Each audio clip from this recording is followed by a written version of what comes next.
Wow, wow, wow, wow, wow.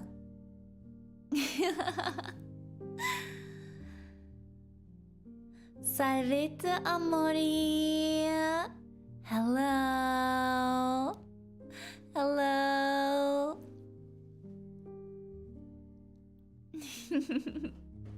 Hello, Adam. Hello, Sitsan. Hello, Swatero. Hello, Centeno. Hello, Robert. Hello, Narksab. How is everyone? Salvete. Though I must ask, today is nerds only. So what does qualify you as a nerd? Hello, lizard. Only nerds allowed, so you must type out a sentence explaining why you qualify as a nerd. Alright, let's see those answers. I've been jamming D&D for 6 years and play it every week. Do I qualify? Alright, Adam, you qualify. My friends are my qualifications. Alright, so what does qualify your friends then? I think I'm more of a dork. Oh, I think a dork counts too. I pronounce it similar as I pronounce dog. Dork. Amari. English. I'm doing well. Thank you.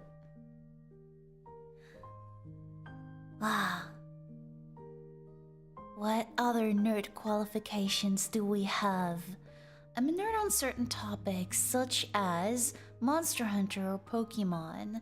For instance, did you know the Gormagala weapons from Monster Hunter are all in German, and the Arkveld weapons are based on Knights of the Round Table? Ooh, alright, you are qualified. You are qualified as a nerd. I play a lot of games since I was a child, and watch way too much lore on games I like. Does that count? That does count too. That counts too. Alright, it appears I have indeed summoned a small army of nerds here. So, I guess I must admit now as well, what does qualify me as a nerd?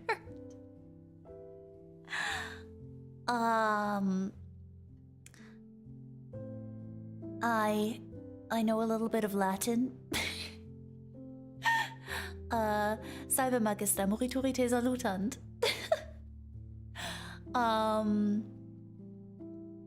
Or, oh my gosh, I declination, let's go. Res, re, rem, reo, res, rebus, res. Oh wait, I made a mistake actually, because Lampenfieber. Well, I know a little bit of Latin. I like retro games. I like Sega games. I even own, it's somewhere in my basement, a red Game Boy. I played Kirby on that red Game Boy when I was really, really small. And Tetris. I played Tetris on that too. Good times. Happy Easter! I killed the previous nerd of my town in ritual combat for the title. Oh, that is next level, nerd. You must tell me more about that ritual. Was it a ballast ritual by chance? But am I really a nerd or just a LARPer? Listen. LARPer equals nerd. It's the same.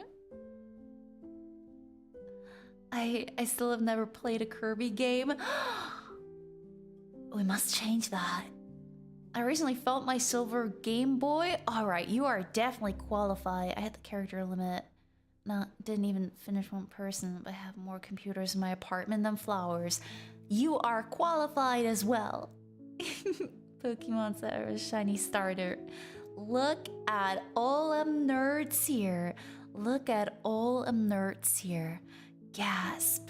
Gasp. Oh, I just realized I only have top chat activated and live chat. There we go. Yeah, he said he wanted to play ball. And hence, I think he meant he wanted to play ball. Ball is life. Well, ball is life. The dread lord must be satisfied. So what did you do to make the murder as splendid as possible? I think there's actually, gosh, what was the most splendid ballist murder? I remember there was like this one battle mage. I have to search that out because I actually have it somewhere in my lore document. All right, let me start the nerding. Let me start the nerding right here. I think it should be here. Yes. All right, let me pull out the materials. We gotta start. I think that is it. Holidays. Holidays linked to ball. Yes, that's what I was looking for. Perfect. Exactly what I needed. The nerd tool can begin.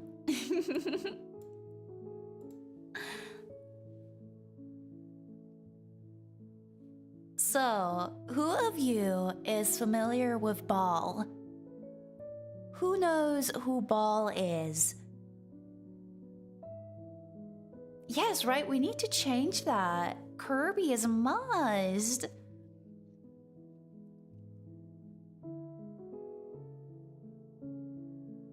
Ooh.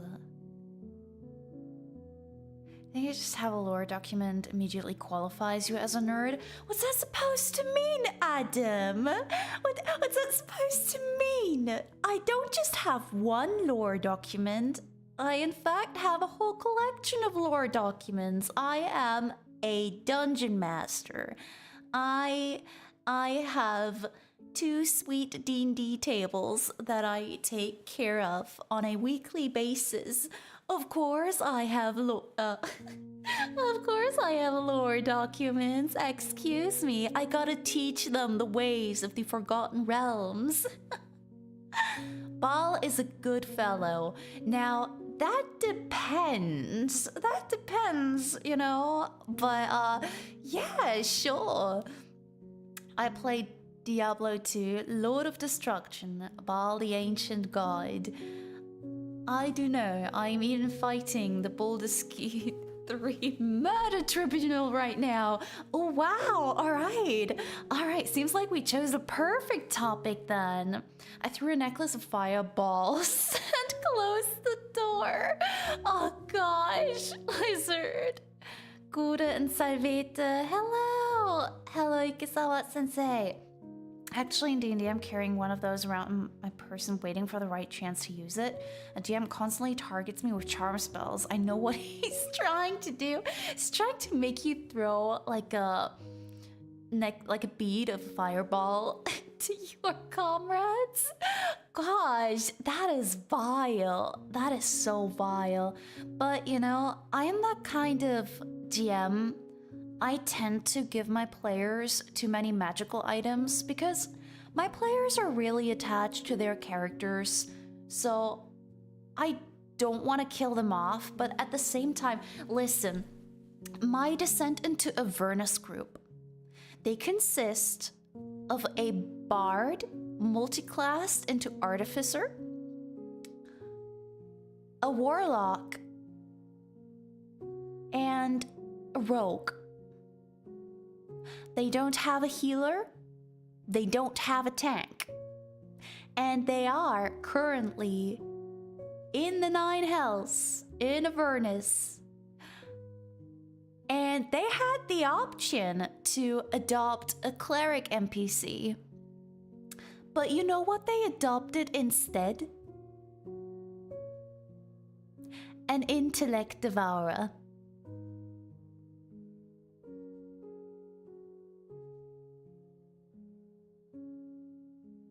An intellect devourer. I'm so glad the book provides a Holophant NPC, because otherwise they would just straight up die. Like, I really tried to keep them alive, which is why I have to shower them in magical items. Like, I even homebrewed some pills, some tsukali that have the effects of a long rest, or like the Lord of the Rings elven bread, because do you think they bought any rations before going to hell?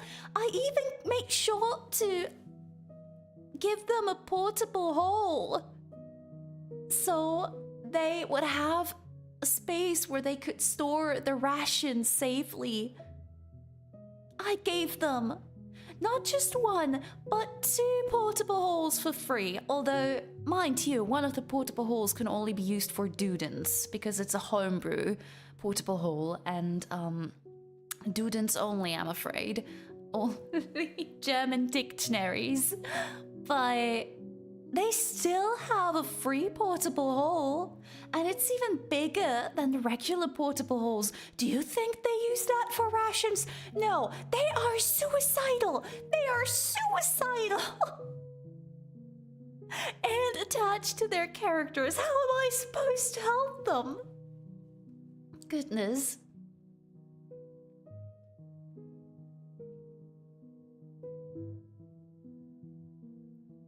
Wait, what kind of DM do you have? Because there are 2 ways you can use charm to get rid of a necklace. That's a fair point, actually. That is a fair point.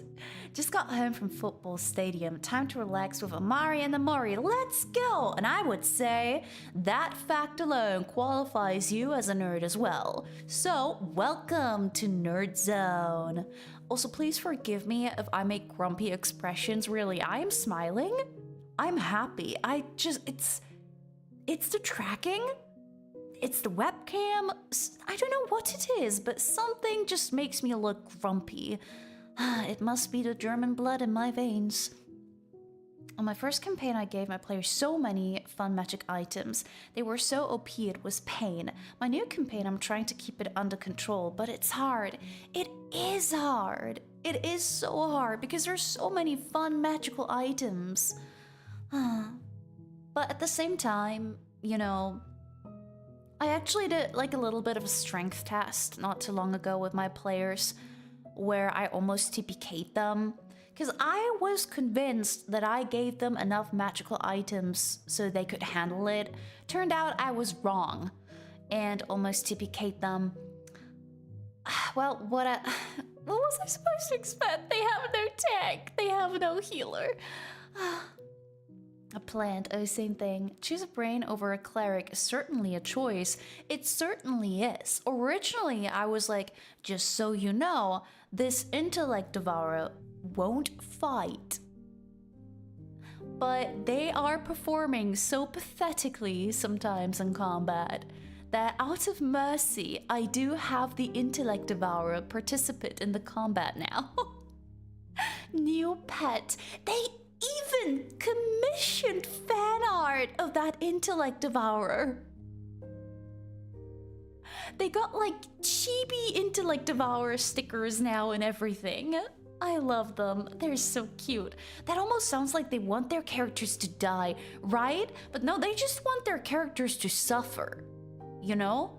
They want their characters to live, but they want them to suffer for the sake of character growth.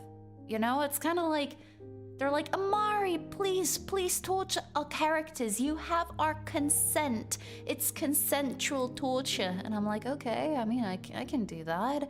Good thing we play Descent into Avernus.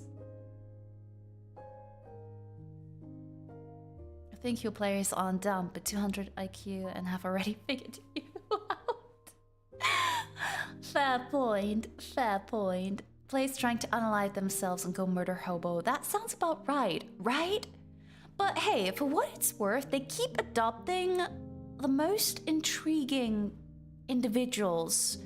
Like, they actually... So they're currently running through El Terrell, which is currently chilling in hell. And they actually managed to convince a demon to join forces with them. They named the demon Clive, and they have a contest going on with that demon. This is how they actually convinced it to join. I mean, demons naturally fight devils to begin with, right? And there's a bunch of devils in El Terrell because El Terrell is currently in hell.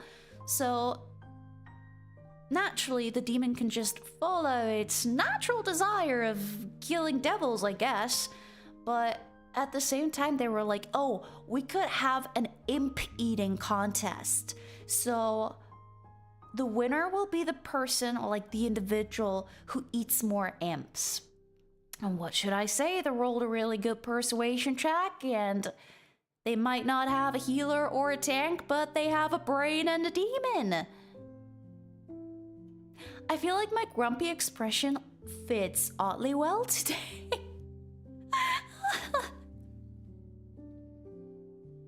To be fair, all my DMs so far decided to do away with weights and rations because they didn't find them fun to play with. Oh, there is no weight in my campaign either. But at the same time, I think it's funny to give players portable holes and see what they end up doing with them. Because the most creative use of a portable hole I've seen so far at one of my tables is that some of my players actually decided to adopt a vampire. So there was a vampire who had a little bit of an issue because her lair got doxxed. So there was like this adventurous tavern where there was like this notice. There was this notice that said, yeah, we found a vampire lair. We're paying well, adventurers. Please go there and kill that vampire. And that vampire really just wanted to move. You know, that vampire wanted to move to a new lair, start over, start a new life, a new chapter. But the vampire just couldn't move because the entire time new adventure groups came knocking at her door, just like walked right into her cave and, you know, tried to kill her because they wanted that gold.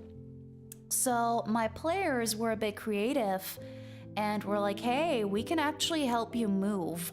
So yeah, they did just that. They quite literally allowed the vampire to move into the portable hole because vampires are undead. They don't need to breathe. So they were able to transport the vampire in broad daylight because they could just close the portable hole and be done with it. You know, like the vampire could just chill inside that portable hole because she didn't need to breathe anyway. So they helped her like drag her coffin into the portable hole and like a little bit of grave dirt, you know?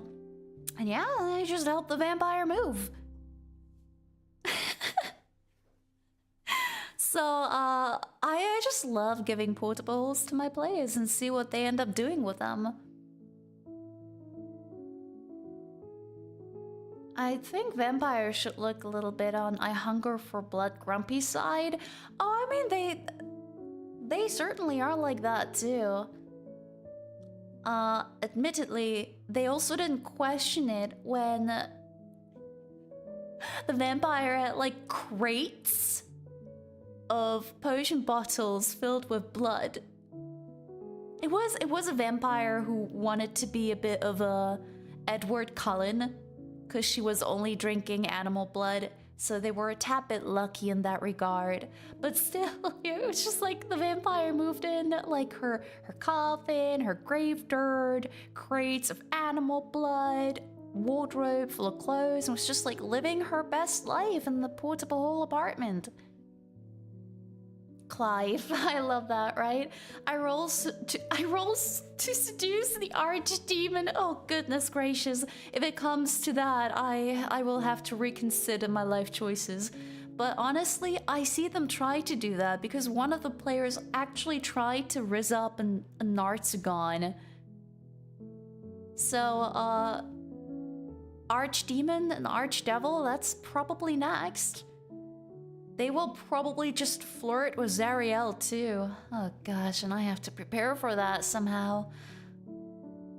Imp eating contest, indeed, an imp eating contest. And so far, I believe the players are leading.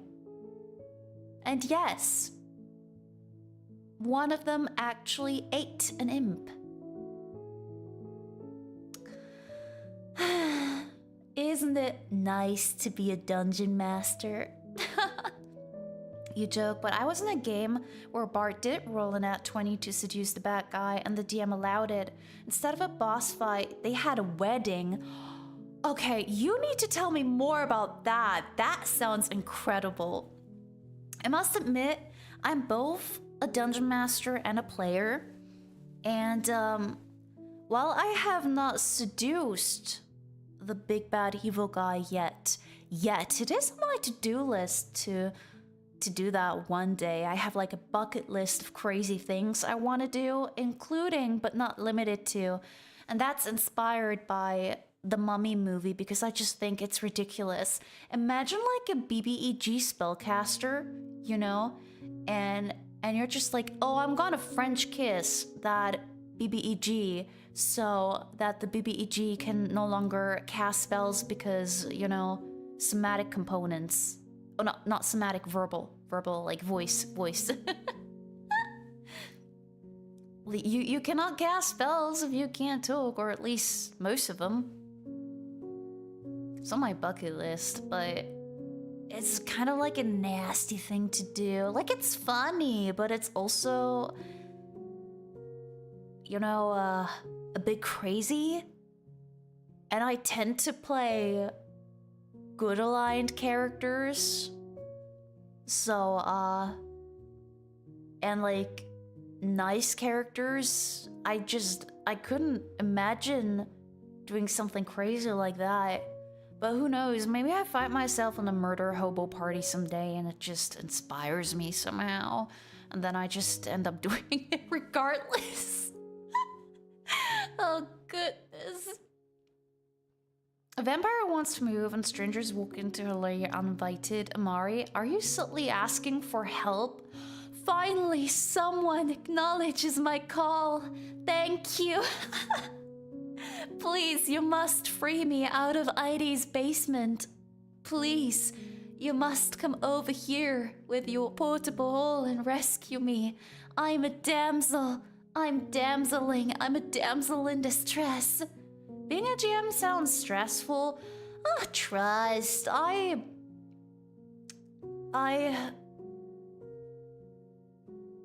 had to improvise a lot already.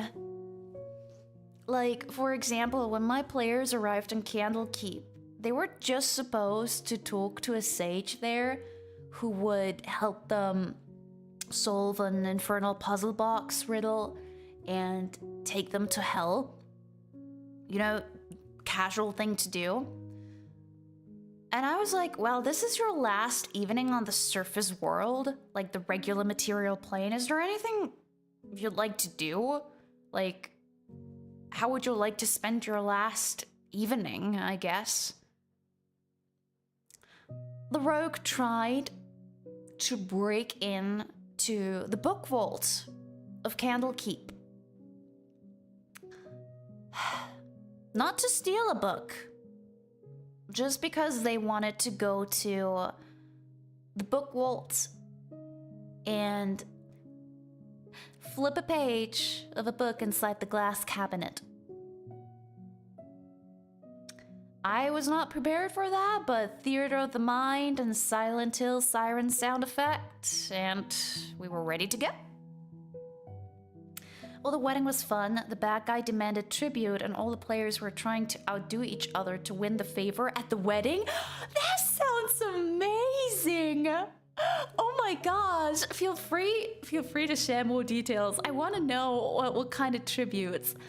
That reminds me when I was playing Out of the Abyss, and there was the Myconid Grove. Gosh. So, in Out of the Abyss, a bunch of very powerful demons are summoned into the Underdark by accident, more or less. And it was all part of a really grand scheme, if you know the Homecoming trilogy. But long story short, there were a bunch of demons, powerful demons, including but not limited to the Demogorgon, for example. But one of the demons that was vibing in the Underdark during the Out of the Abyss era was Zaktmoy, the mushroom. The mushroom deity, kinda. Like, more the Lady of Decay, I would say. Like, she's just literally the demon entity of decay, and she's really determined to get married. Like, literally, that's her whole shtick. She just wants to get married. So she went to that mushroom grove and decided, yeah, I want to throw like the biggest wedding. And she just that mushroom grove was a fever dream. Like, we arrived there and there were like a bunch of humanoids, dwarves, and whatsoever that were enchanted by those spores, and they were vomiting all over the place, and there was decay. It was so gross, like, content warning. That mushroom wedding. That's a funny idea. I always start out with the good aligned characters and inevitably end up a little morally ambiguous.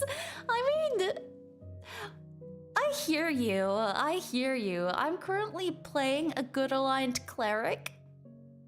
And, actually, we went to a city and there was like a bunch of political drama going on in that city.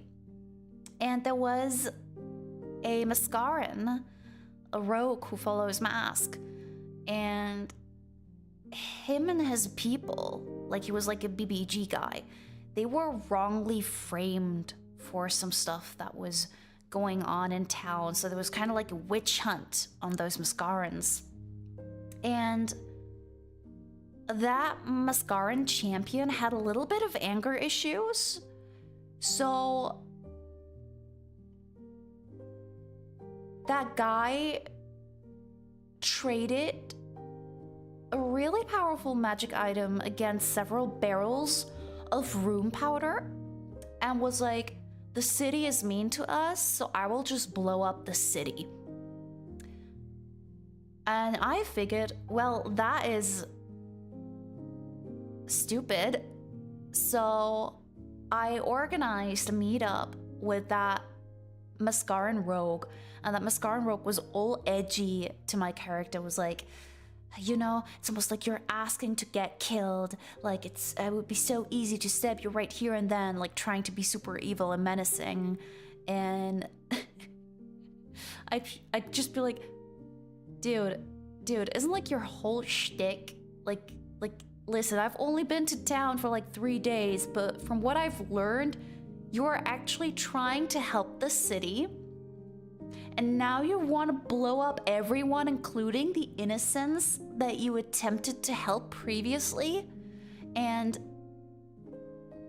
you know, when in fact, the corrupt nobles are the issue. How about you don't blow them up? Like, your fallen comrades would be so disappointed in you. So I literally took that guy out of blowing up the city. And you know what I did just a few sessions later? I really went... Oh, I'm gotta move myself a little bit here. There we go. So I really went, nah, you don't get to blow up this town. I will burn it down first. I burnt down half the city.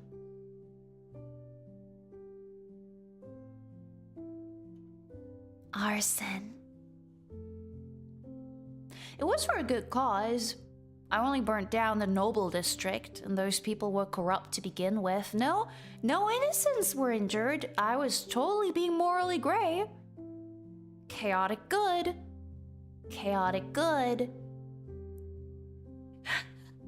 I really went like, nah, you don't get to blow up this town. I will burn it down first.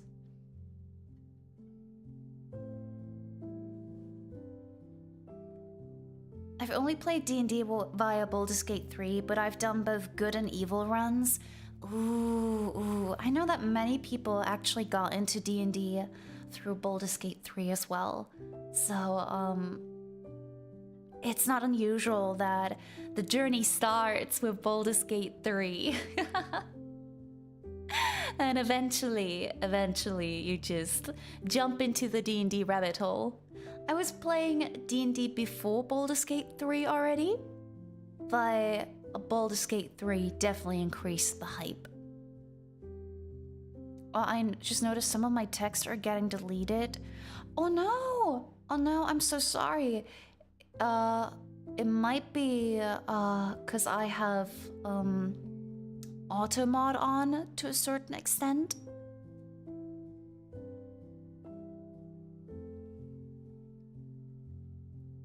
I had a morally gray moment where, to disguise my releasing of a prisoner, to sacrifice my patron later, I cast a fake scroll heightened through an artifact that scales the spell up to a level 10 slide?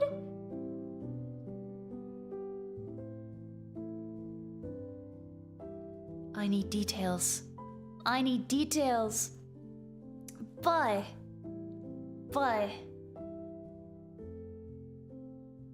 let me get back to Ball. So I know there's some Baldur's Gate 3 players in here and some D&D players. So I'm pretty certain that you are familiar with the Dreadlord, the Lord of Murder. Now, as for the nerds who are not familiar with Ball, you are forgiven, but only temporarily, for I expect you to leave this stream with the basic knowledge of the Dreadlord. So if you do not listen attentively, so you'd be able to tell me who Ball is next stream, then that's a sin, I am afraid. So, listen. Ball. Written with an H and 2 A. Ball. Not ball. Ball. Also known as the Dreadlord, is the god of ritualistic murder. Ball is one of the dead three, together with... Okay, Miss Mond, sweating. That's right, you better listen. So Ball is one of the dead three. All three of them are evil entities, or rather deities, who kind of share the powers previously owned by the god of death. We have Merkel, we have Bane, and we have Ball. Ball tends to be really popular in Baldur's Gate games or modules because, for whatever reason, Baldur's Gate is just a town with Ball issues, while Neverwinter has its whole own thing going on. Actually, side story, I have to digress a little bit. I feel like Baldur's Gate and Neverwinter are competing. They have a competition going on, like, which city is the most dramatic one? Which city has more drama going on? Like, we look at Baldur's Gate, right? We have the situation from Baldur's Gate 3 with that huge elder brain. We have the Iron Crisis. We have Descent into Avernus, where that 3 cultists run through Baldur's Gate and cause chaos, attempting to send Baldur's Gate to hell. Like, Baldur's Gate got a bunch of stuff going on. And then we have Neverwinter. And I don't even know where to start with Neverwinter, you know? Like, they had the Wailing Death, which was like a magical disease that was spreading there. Then there was the Ruining, when a volcano erupted. It was Mount Hartenu, actually. It used to be inactive, but... Okay, I digress. Anywho, so there was like the Ruining, where Mount Hartenu erupted and almost entire Neverwinter got destroyed. And it doesn't stop there, because between the Wailing Death and the eruption of Mount Hartenu, there was also the Spell Plague. Oh, and I should point out that when Mount Hartenu erupted, the chasm opened up in Neverwinter, which was like a remnant of the Spell Plague. So there was like this huge rift that opened up, and a bunch of Spell Plague monsters crawled out of there. So Neverwinter really just had a volcano eruption and a zombie apocalypse, basically just minus the zombies spreading at the same time. So yeah, Neverwinter and Baldur's Gate, they be competing. Which city is the most dramatic?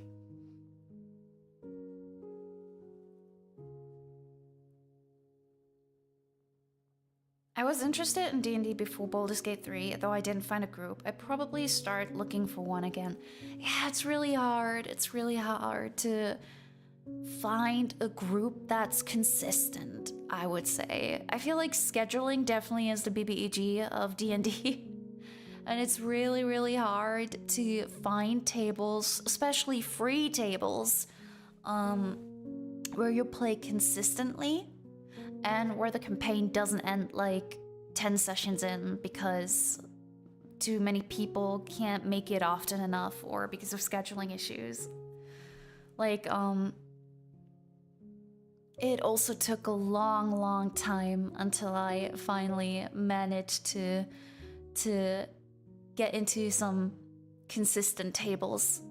And I pride myself in the fact that the tables I'm running have been very consistent too.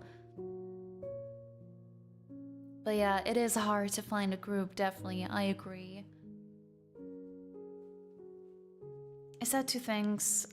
I just noticed the thing I said earlier got access, and my most recent, I forgot what I said recently though. Oh no, I'm sorry. Instead of find greater steed, it was find greater seed. And so a seed of the world tree spawned in the middle of this water maintenance factory, breaking everything. Oh my gosh! Oh my gosh! That is next level destruction. I'm fighting Orin right now with a friend. In honor? In honor mode? Please, Narcs, teach me how to beat that. Honor mode is actually still on my to-do list. I'm not sure if I'm ever gonna succeed in that. But Orin in honor mode? I'm sending you all the strength. You'll need it, you and your friend. The entire city drowned, and the world map has to be redrawn because the water flooded over into the Drow forests too? Oh my gosh, Lizard, what did you do? Ball? Ball got that prophecy swag going. Neverwinter, so I accidentally brewed COVID. I tell you, Neverwinter's been through it. Never played Neverwinter. Should I change that? I must admit I have not played Neverwinter myself. I did start playing the Neverwinter MMORPG for a little bit because I was curious, but I didn't get far into it. But I know there's several Neverwinter games, plus the Neverwinter online game. And I was actually debating on whether to stream both of them, like the classic Neverwinter games and the MMORPG, because I want to learn more about it. I just know my lore because I have read a lot about Neverwinter. Like, right, I totally forgot about that. Neverwinter not just had the runing going on and the spell plague and the wailing death. You know what was also going on? It was invaded by... So I should point out that when the runing happened, so when the volcano erupted, not only did the Elegandar family die, which was like the... Oh gosh, I forgot. The royal family of Neverwinter. They all died in that volcano eruption. But on top of that... Was it? I want to make sure. Was it Thaans? I think it was Thaans and their Ashmedai. Neverwinter Thaan invasion. I think Neverwinter keeps struggling with Thaan forces constantly. They've got like Neverwinter has 3 main issues. Plagues, whether that's the spell plague or the wailing death. Natural disasters, such as Mount Hotenu. And Thaans. No, the Netherese! It wasn't just the Thaans, it was Netherese. It was like a Netherese thing. But I gotta look into it. It was like the Barabbas, the gray thingy. Where, Artemis and Trary set an end to that one guy. I gotta look it up. Cause really Neverwinter's just got so much going on I can't even catch up with it at this point. There we go. Right, Herzko Eleni. But it was Thaans too. It was Thaans.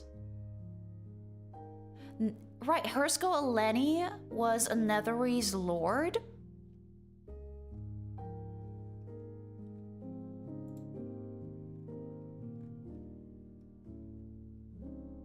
Right. He was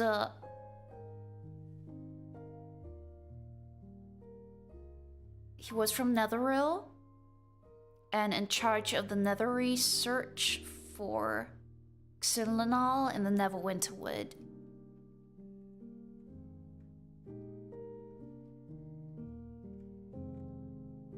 And then, let me see.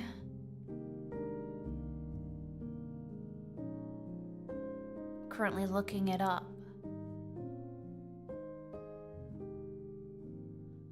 Ugh, I can't find it.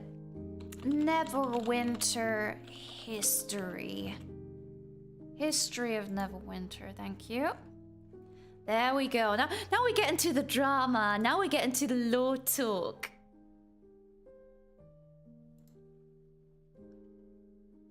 Alright, so that is the prehistory. We don't even get started there. Right, so first we had the Wailing Death. And then we had the Shadow War. Then we had the Runing.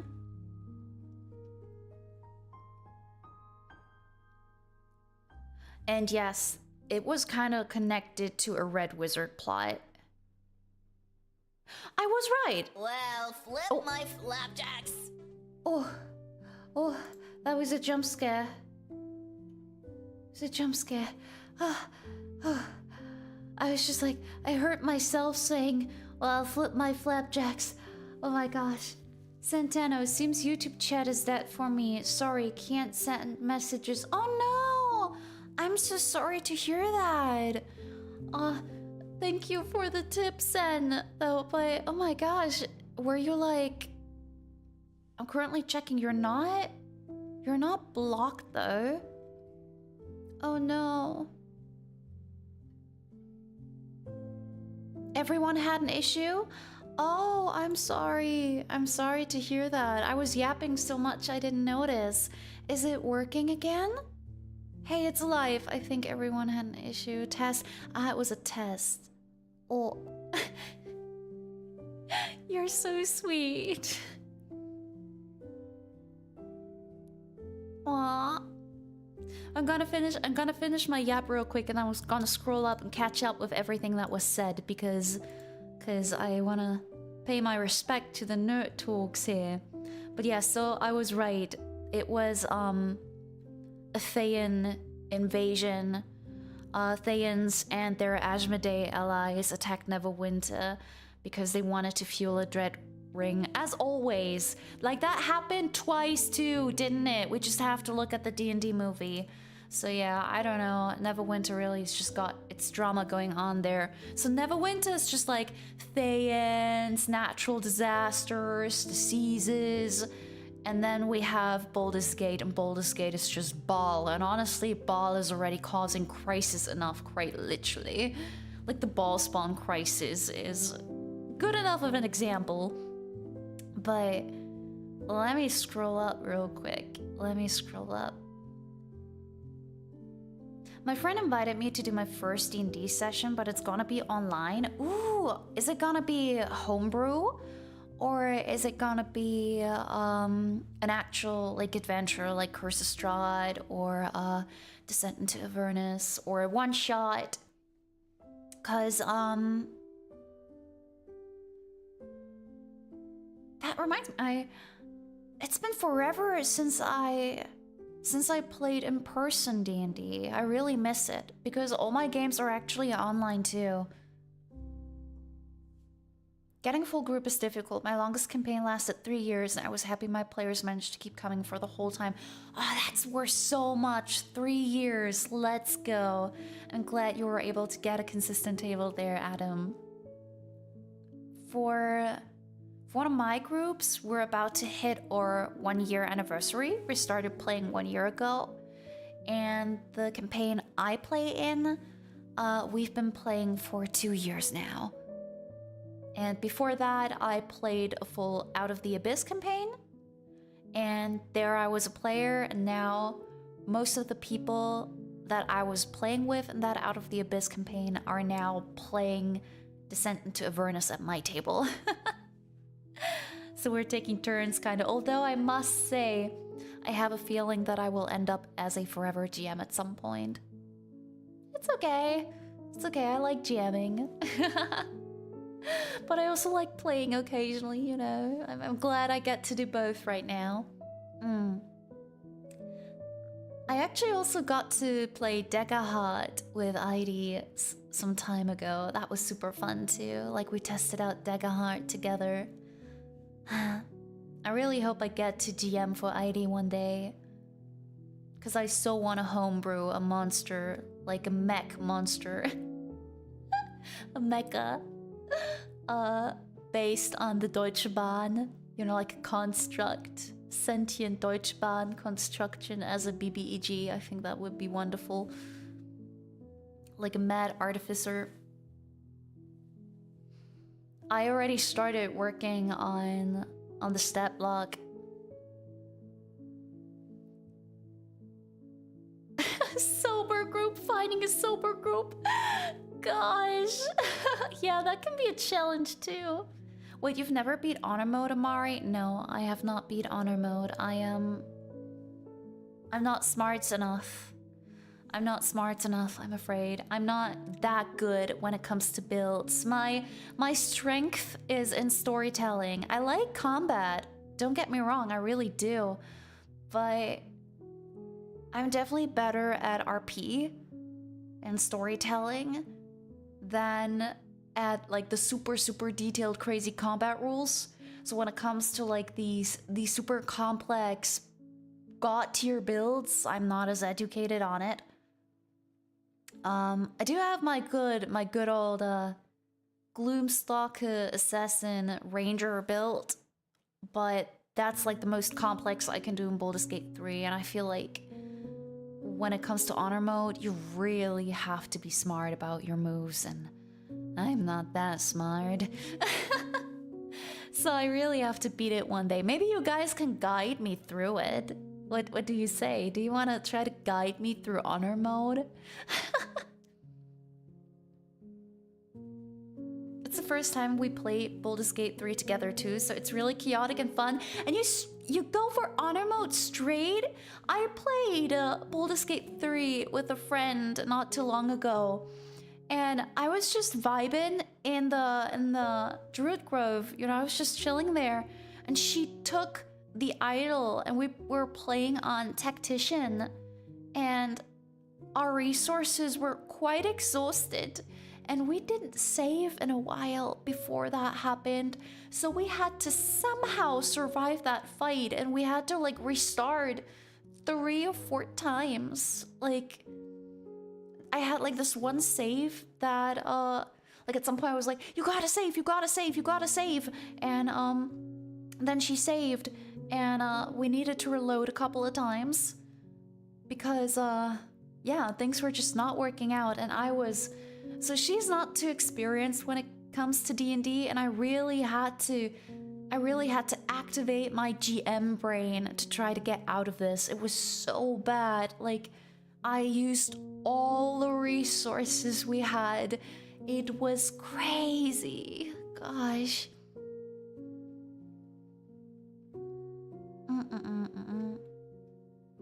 I did it a few times with some friends. Orin is always an interesting fight. We did it the first time by a dirge ritual, and the second time was just knocking the people off the map so we could hit Orin. Oh goodness, oh goodness.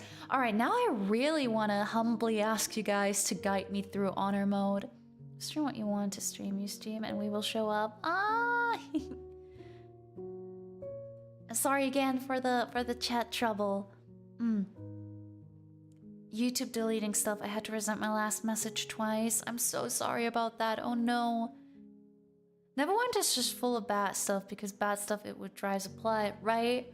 Right? No wonder Neverwinter and Baldur's Gate are such popular settings. It attracts the adventurers, all the chaos.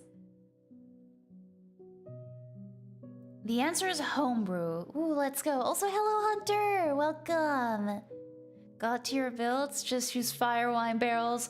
Good point. Good point. You know what? We're just gonna do boom boom. We're just gonna blow everything up. It's just jamming an online game for my friend group, and one of them lives in Germany right now. His final words in the call was complaining about Deutsche Bahn. That sounds so valid. Oh yeah. You can take the idol without triggering a fight. It gets you a really nice ring too. Ooh, I've never taken the idol without triggering a fight, I think. No, I think I did, but that's been forever. Guiding you to beat honor mode sounds fun. Amori guiding me to beat honor mode. I'm gonna put that on my to-do list. We gotta do that. You're going to be thrashed! I'm going to be thrashed in honor mode as you guys guide me through it, huh? Merry Christmas! Merry Christmas! I recorded those playthroughs, so I can definitely upload the Orin fight one day. Ooh. It's gonna be like my guide, my personal guide on how to beat Orin. Also, thank you for the tips, Itsan. All the funds go towards model rigging. Because actually, guys, I bring forth news. I bring news.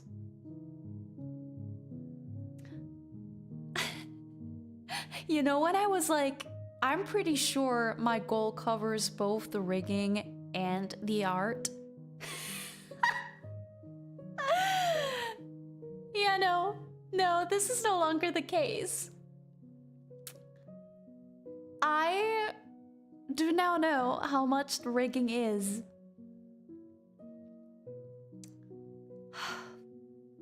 I won't say it, you know, because I think it's reasonable. It's definitely reasonable because it's just my fault, really. It's just my fault. My model has so many toggles and props, so that adds up. It just, you know, it adds up. And I received the quote and I was like, what have I done? I actually messaged Heidi and I was like, Heidi, if things don't work out for me in the future, will you hold my hand as I sell my kidney?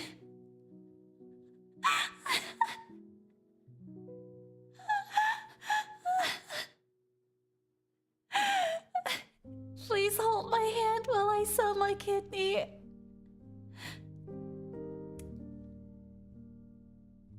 I will say, I won't let that stop me from submitting it to rigging, but I'm crying internally. I should have known better. But the thing is, I was working with my artist on the model, and the artist just drew so many awesome things.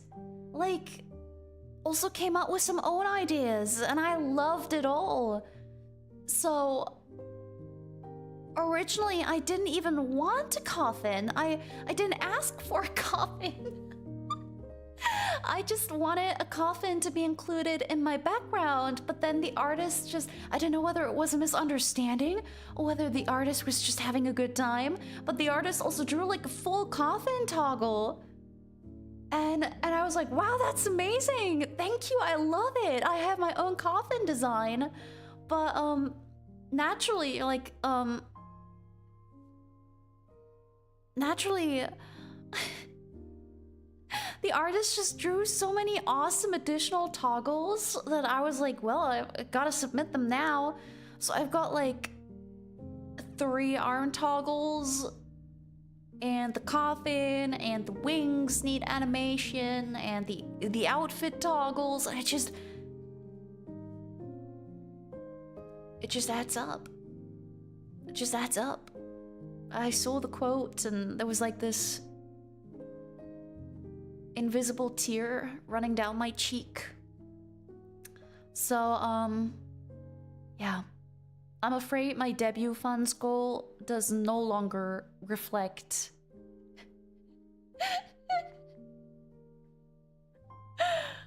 the total cost of the model.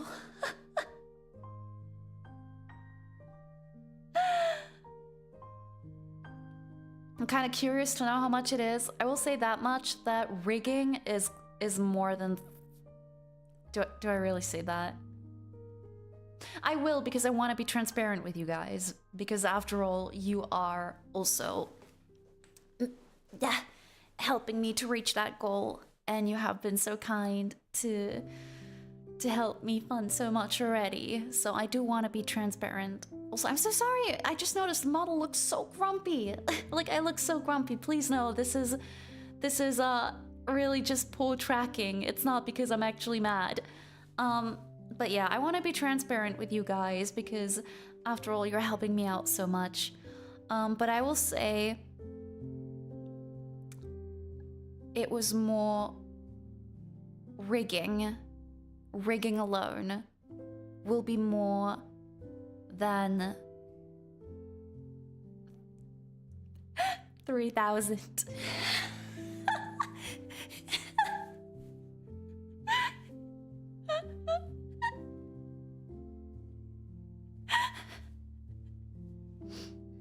I won't go into the details. I won't go into the details.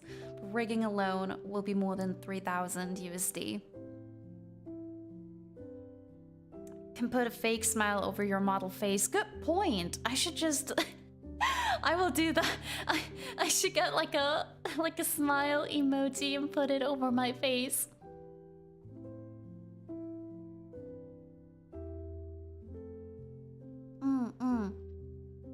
let me scroll up real quick because I missed some messages.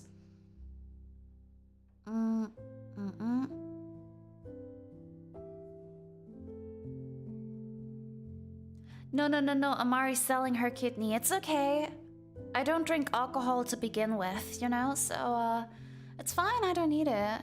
I'm just gonna sell my kidney and then I can afford not just rigging, but probably also like a Japan vacation, you know, and I don't know what else I would buy, honestly. A second monitor.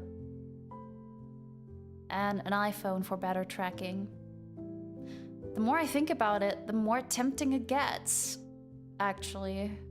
Selling my kidney. Well, you're taking this VTuber business very seriously, right? It's, you know, like, Heidi convinced me to get into it, and I can't do it half-heartedly. Gotta go all out. Look on a bright side, you can live long and fruitful with only one kidney. See, Robert, you understand me. Perhaps it is the kidney selling that will allow me to live a long and fruitful life. I see, we're talking D&D here. Yes, we're talking D&D here. Then again, hosting a kidney-thon is a pretty unique way of getting money. I mean, someone's gotta do it for the first time, right? Orin is dead now. Congrats! You did it! Love it when the artists are so into it that they draw unexpected stuff, right? I think my funniest BG3 story is I did not buy the game. A friend of mine gifted it for me so we could play together just after the game released. We still have not played it together? Oh my gosh, that is vile. I'm kind of curious to know how much it is. Amari, this is my future GM, Chewbacca. Let's go! Thank you for allowing Sitsan to make a D&D experience at last.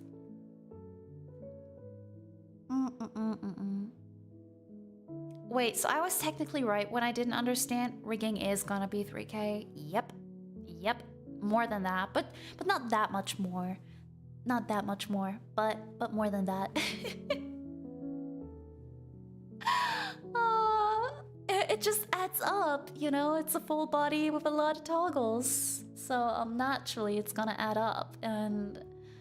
But hey, at least I will get a coffin lid animation so I can actually I don't need a BRB screen anymore. I can just activate my coffin then, you know, and just hide in that. You don't look grumpy. In fact, I have some notes here that say Amari's cool, so it must be true. Huh. I agree, Adam. Amari is so cool. Not because I'm amazing, but because I'm undead.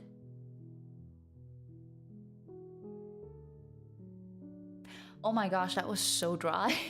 That was such dry humor. I'm so sorry. Just future DM. Damn, my wife said hates me. Ah, put iPhone on the throne. You guys helped me so much already. Look at the debut funds. I haven't even streamed for a month and we're already at 50%. More than that, slightly even. I can't put an iPhone on my throne. I also don't even know which iPhone either. I gotta do more research too. And I won't put it on my throne. Yes, let's go D&D. Yeah, sounds like a free starting animation too. You don't look grumpy, you look cool? Thank you. Amari, that reminds me, what subclass of cleric do you play? Since you said cleric was your favorite class. Oh, I am suffering. Because I chose a subclass that And Baldur's Gate 3 is actually pretty funny. And it is also quite strong, I would say, in D&D, because you gotta keep in mind, Baldur's Gate 3 and D&D 5e rules are slightly different. Like, for example, when it comes to Baldur's Gate 3, you can cast 2 spells in one turn, right? So you could, for example, cast Inflict Wounds as an action and cast Spiritual Weapon or Healing Word as a bonus action, although both are spells, right? But in the actual D&D rules, you cannot do that. You can only cast 1 spell per turn. You can still cast another spell as your reaction, but you can only cast 1 spell in your active turn. So it's either a spell as an action or a spell as a bonus action, but you can't do a spell as an action and a bonus action. That's against the rules. So this is something where it's easier in Baldur's Gate 3 because you can actually combine action and bonus action spell casting, while in D&D 5e you gotta be strategic. You gotta, like, for example, this is what I tend to do a lot, like cast a cantrip as an action and then cast a spell as a bonus action. I'm suffering so much because I play life clerics. And what I hate the most about life clerics is that the spells that you get auto-equipped, you know, like the spells that you just naturally get equipped as you level up that you cannot swap out, those are all, every single one of them, spells that are on the classic cleric spell list to begin with. And that is something that makes me so sad, you know, because other domains, like the light domain, they get access to spells like Fireball, you know, that are not on the cleric spell list. And then you have the life clerics, you know, who get like only cleric list spells force equipped. And then I don't even use half of these. But at the same time, I love playing a life cleric. It's like a love-hate relationship.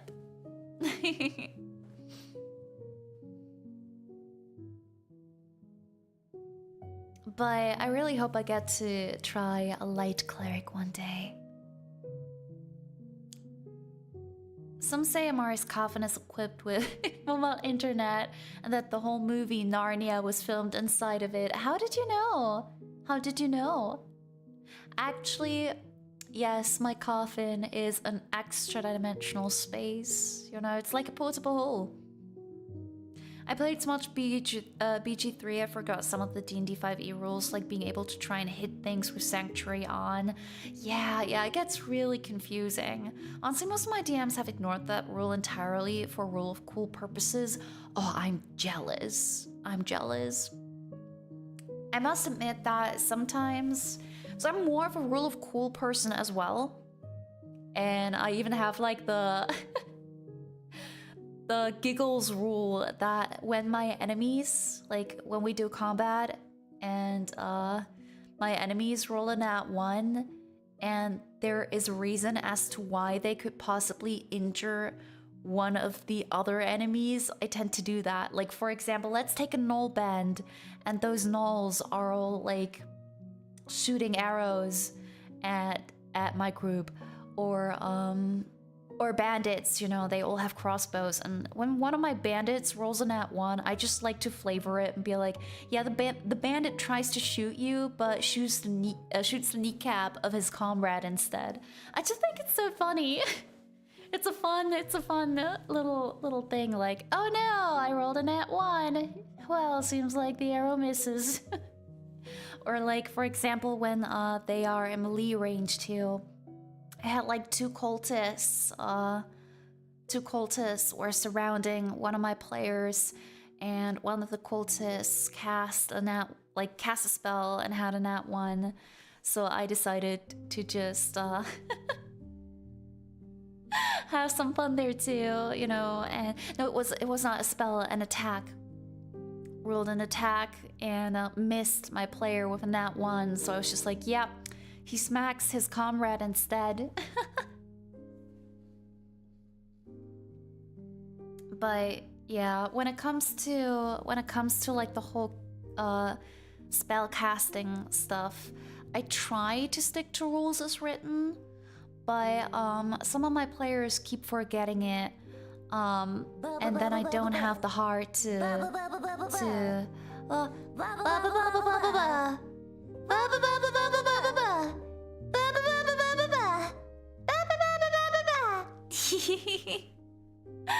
don't have the heart to be like, no, you can't do it. Amari, I have another D&D lore question. Vampires, when they turn someone, take away their breathing, right? So why is every time I see or hear you, you take my breath away? Sitsun! Sitsun's turning into Risson again. Risson is back. Wow. Thank you for the tips, Sitsun. I appreciate it. Wow. It's true. It is true. Vampires tend to do that. And I'm glad to hear that I'm succeeding in taking your breath away. I hope I will succeed in continuing on to do so. But no worries, I'm gonna make sure that enough tomato juice is left for you.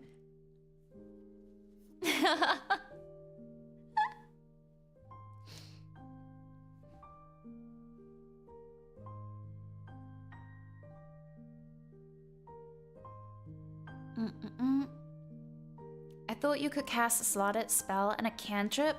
I think it's more like that you can't cast 2 spells in your active turn. Like you can still cast a second spell in your turn when it's a reaction, like counter spell, but action and bonus action can't be both spells. If I get it right. I must admit, I have been GMing for so many years and I have never read the Dungeon Master's Guide.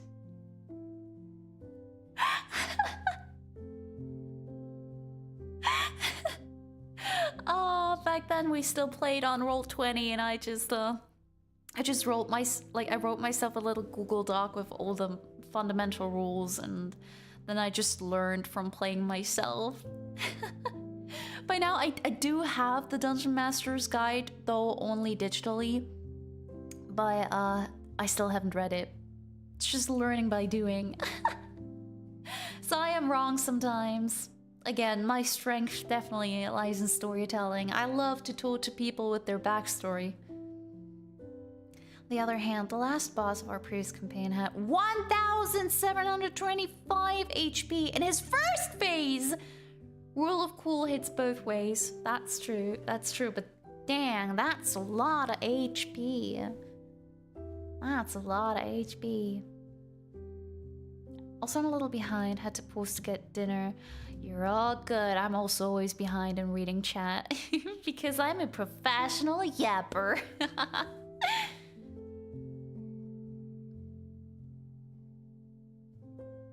Yes, that's true.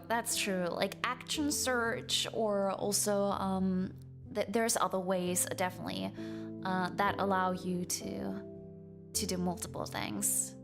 Those sound alerts are funny. I'm glad you like them. A true DM ignores the DM guide. Yes. I'm still using Roll20. I'm annoyed with it, but the idea of learning a whole new system is terrifying. I get that. I used Roll20 for the longest time, but when I joined an online table myself eventually, we played on Foundry. So when I got back to GMing myself, I also switched to Foundry. And I adore Foundry so much because again, right, while I do sometimes stick to rules as written, I still prefer rule of cool. And when it comes to combat, overall, player comfort and player fun, that's my absolute priority. And I just want people to have a good time. I don't want to be a rules goblin. I don't judge people who are, you know, because at the end of the day, we all have different preferences when it comes to D&D. Like there's some people who are absolutely unattached to their characters and who like play actual campaigns where their characters keep dying and they keep making new ones so they can try out new builds, you know. So there's people who really enjoy super challenging combat. And then there's people who are super attached to their characters and will sob and cry when they die and do anything to keep them alive, and who really just enjoy a really good plot and focus on RP and backstory or political drama in-game, to clarify, right? So we all have different preferences when it comes to playing, just like GMs have different GMing styles, and all of them are valid as long as, you know, of course, we're being respectful toward each other. And I'm definitely more of the storyteller. I definitely feel like my strength is in, like, most of my players tend to be like, here's my backstory document, torture me. And I'm like, I got you, girl, I'm gonna torture you. And then I'm gonna weave in the backstory into the campaign plot and torture them. Because that's what they asked for. Gonna give them all the emotional trauma. Because they want it. It adds to the character growth, you know? They want a good arc. And they get it. But yeah, I really like Foundry because of all the modules that you can use there. I heard that Roll20 got some updates, but I haven't looked into that yet. Apparently, you can do more stuff there now as well. But I must admit, like, it took a little bit to get used to Foundry, but now, like, I have so many things automated. The walls and lights are really convenient and easy to set up. I love like all the mods that allow me to play assets really quick and like easily. I also have like other modules that allow me to upload maps right away, like with walls and everything set already. And the music and sound effects and everything. I love how you can add to the atmosphere with Foundry. In 5e, if you cast a leveled spell as an action, you can do so it's a bonus action in the same turn and vice versa. And you're just not allowed to cast multiple level spells in the turn period. 5.5e. Gosh, I must admit I'm not used to the 5.5e rules yet. I still play the 2014 rules. You should just skip reading chat and instead invent lore for us. Maybe one day, but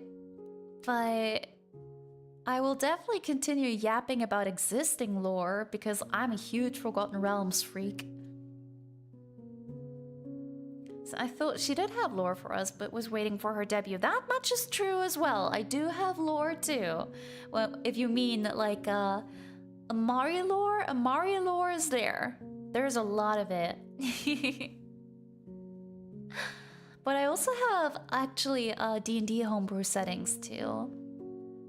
I actually started with a D&D homebrew setting because when I got into D&D, I didn't know anything about Forgotten Realms at all because my friends were just hosting homebrew games, and then I became the friends group's forever GM, and I invented a homebrew setting just so that we could play. But then one of my friends was part of a Descent into Avernus table, and I was like, okay, that sounds interesting. Like, all the lore, I really like it.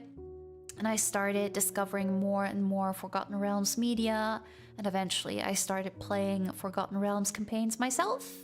And then I started reading a bunch of Forgotten Realms books. And then I fell down the rabbit hole, and then Baldur's Gate 3 got released, and here I am. I can tell you about all the Neverwinter and Baldur's Gate lore, about the deities, about the planes, and I keep learning. I gotta say that Bator, the Nine Hells, and the Underdark, and the Sword Coast, like these three fascinate me the most so far.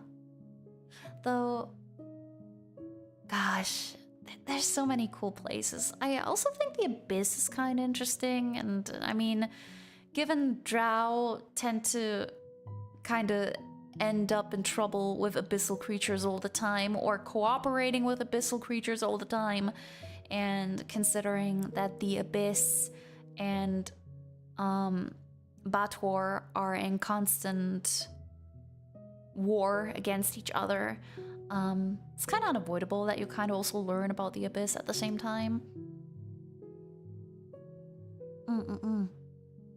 Game that I'm jamming is built on a very big homebrew. The monsters have been buffed to match, so I just make up buffs on the spot. Surprisingly fun. Oh, that kind of stuff really is surprisingly fun. What is a D&D game without... Oh no, there we go. Without a little emotional trauma, right? Right? I really gotta look into these Roll20 updates. You can now drag and drop... I'll drag handouts onto the map and players can see them and click them, make little pop-ups. Ooh, that's nice. That's nice. I have a story-focused DM like that. It's really nice having emotional, personal games like that. On the other hand, just pure chaos and murder campaigns can be fun too. Yeah, 100% agreed. I feel like, I have to admit, I feel like my table is kind of like the Descent into Avernus campaign. It's kind of like a mix of both. So the one I'm playing in, I don't even remember when we had our last combat. I think it's been months, and we play every week. But as for my table that I'm running, we play Descent into Avernus, which is naturally more combat heavy. Because they are in hell. Of course there's a lot of combat. And before that there was a cultist crisis in Baldur's Gate, so of course there's a lot of combat.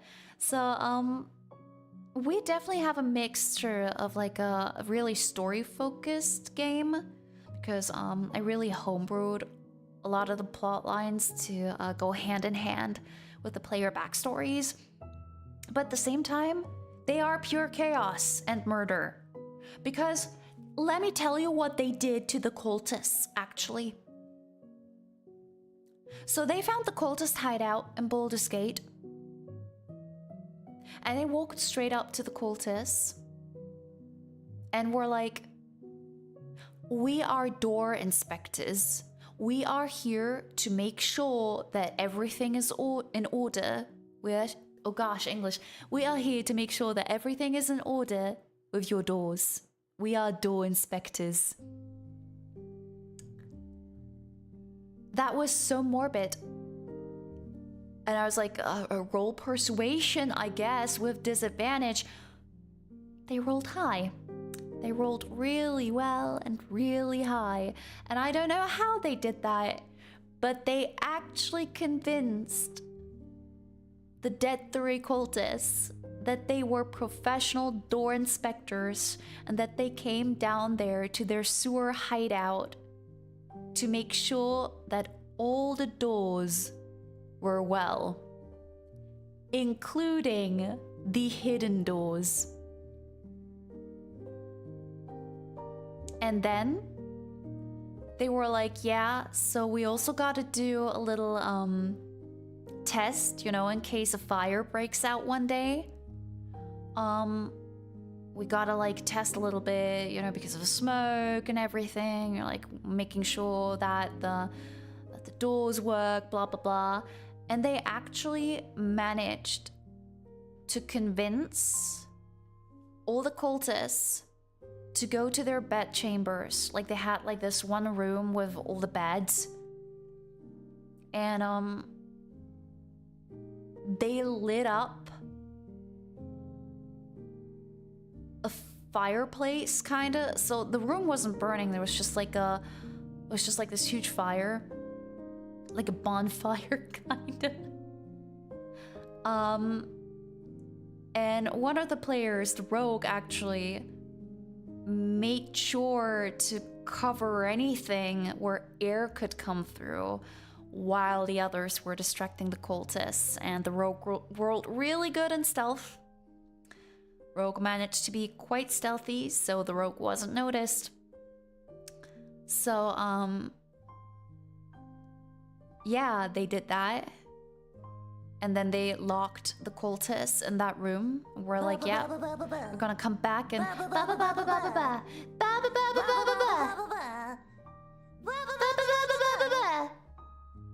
I got distracted, sorry. They locked the cultists into the room. And then they suffocated. So I guess we really do have a little bit of both. We have the story and we have the murder hobo. Also, Sitson! Sitson! Thank you so much for the tip. Not to distract you, but I definitely will because of the alerts. You did, you. How dare you? Clicks my tongue. I did plan to edit and upload both of our honor runs, but as you can see, a year later, I still haven't. Do it, do it, do it. And then post it and at me on X. Only if you want to, though. Only if you want to. But I take all the honor mode advice I can get. I'll definitely stream it at some point and humbly ask for your assistance.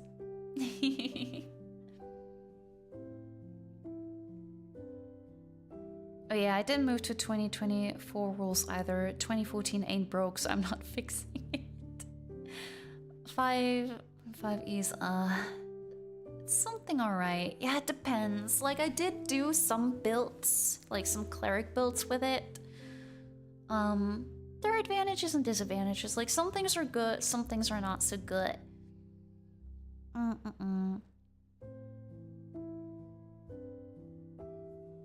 Very weird terms of lore, but the mechanics adjustments are usually a step in the right direction. Yeah, the lore part is something I feel a little conflicted about too. I don't know, like, actually, Forgotten Realms released new lore books that are actually, I think, Adventures and Heroes of Faerun. I have both of the books here. I actually got the physical copies. And I noticed that some of the lore that is written down there is a little contradicting with the previous lore, but not all of it, fortunately. But like when it comes to Icewind Dale, I'm a little bit like, oh my gosh, what's happening? Like, why Kryn Shinabon? What are you doing with Kryn Shinabon? Or at least I was told, I haven't read it yet, but I was told that the entire Kryn Shinabon plotline apparently doesn't make sense anymore. I don't know if it's true, but I was told that the Forgotten Realms lore books, the new ones that just got released last winter, apparently, like, I can't tell for sure whether that's the case because I haven't read it with my own two eyes, but I was told. I bought the books, I looked at the artworks, I did read some of the things, mostly the deity stuff because, deities. But there's still a lot I gotta read. But I really hope they didn't butcher the Crinchinaban plotline too much. Need to make a setting for Neverwinter Lake City, but set in modern times. Germany. Oh gosh. I imagine how awful traveling must be in that homebrew setting. They just, you know, they want to get from A to B, and there's all these Deutsche Bahn delays, and they gotta roll how bad they are. The Abyss is such an interesting lore concept. It really is. It really is. I was expecting you to say they adopt the cultists. No. They only adopt intellect devourers and demons and do imp eating contests. But cultists? They get slaughtered. D&D dice can and will troll you. I gave my most recent boss a +10 to certain stats and he still rolled a nat 1. Oh my gosh. Rough life. I knew it. I didn't want to. You are forgiven. I do enjoy hearing you yap, Amari. I do feel bad distracting you. Don't feel bad distracting you. It's my fault I'm easily distracted. I gotta level up in that regard. My passive perception is just too high. You know, I keep getting distracted. Sure, love to help. You guys are really gonna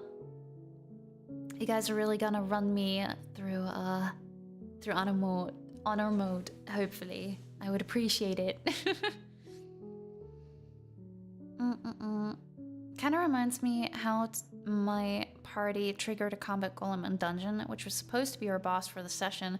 The bard didn't want to find so much. He assembled the golem before it woke up. I mean, sure. You know, why not? I need to finish ID Skip first, alright, but after that, I will get right on editing and uploading it. Yippee! Let's go! You say Deutsche Bahn delays, I hear random encounters.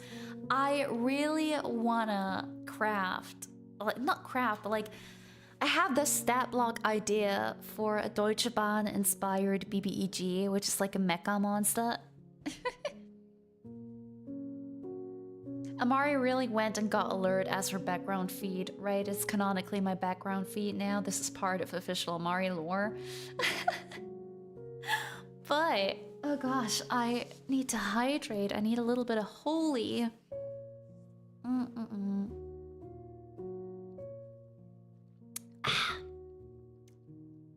That was refreshing. It's so cold too. Yes.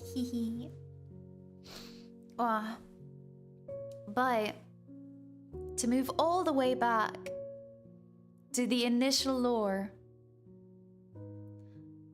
because I cannot accept you guys leaving without knowing some random facts about Ball. And it is fundamental because, you know, Ball is just everywhere. So Baal, the Dreadlord, the Lord of Murder, an evil deity, the deity of ritualistic killing. There's a little bit of a fun holiday, one could say, that Baalists celebrate. So like the whole thing about Baalists is, right, they kill. But they want to kill spectacularly. So it's not just about killing many people. Actually, it's less about killing many people. It's about, or maybe you could say many people too. But really, like, most important is that the kill is somehow impressive and extraordinary and messed up. Like, Baalists, they don't crave power in a sense that they're like, oh yeah, we gotta dominate the world, we want to take over this kingdom. Usually Baalists are really just like, they enjoy killing. and they enjoy doing so artistically. I think Orin really is the perfect example of an accurate and really messed up ballist. And there is the so-called Feast of the Moon. It's the only calendar ritual of the Church of Baal. When the Baalists celebrate impressive slayings. So they actually meet up during the Feast of the Moon, and they just tell each other stories about the most messed up and impressive slayings that happened. They retell stories of impressive slayings. So it's just like a bunch of gory tales, basically. And there is one tale that is often told, and it's about the famous priest mage, Theodol. I don't even know if I pronounced that name correctly. Theodol. I think yes. Theodol the Blood-Drenched, a famous priest mage. Do you know of Theodol? Or is it time for me to tell you about Theodol?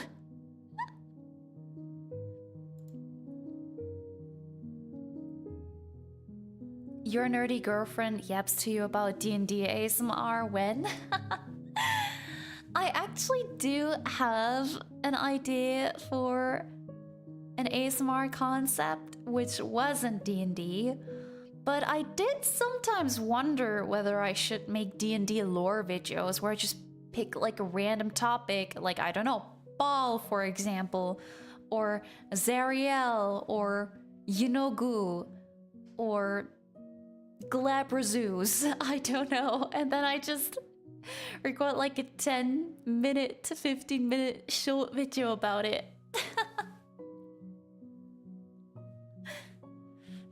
I don't know, does that count as equivalent of your nerdy girlfriend yaps to you about D&D ASMR if I go close enough to the mic? I guess my Immortal Dragon Hunter Ranger kind of qualifies to be a ballist too. Bad I made him worship the gods on the off chance he dies so he can go to Valhalla. Ah, it's okay.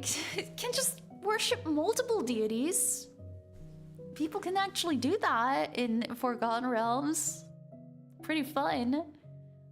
I think, didn't the Hellriders partially also worship multiple deities? Can you say that name like 5 more times? Gladly, gladly.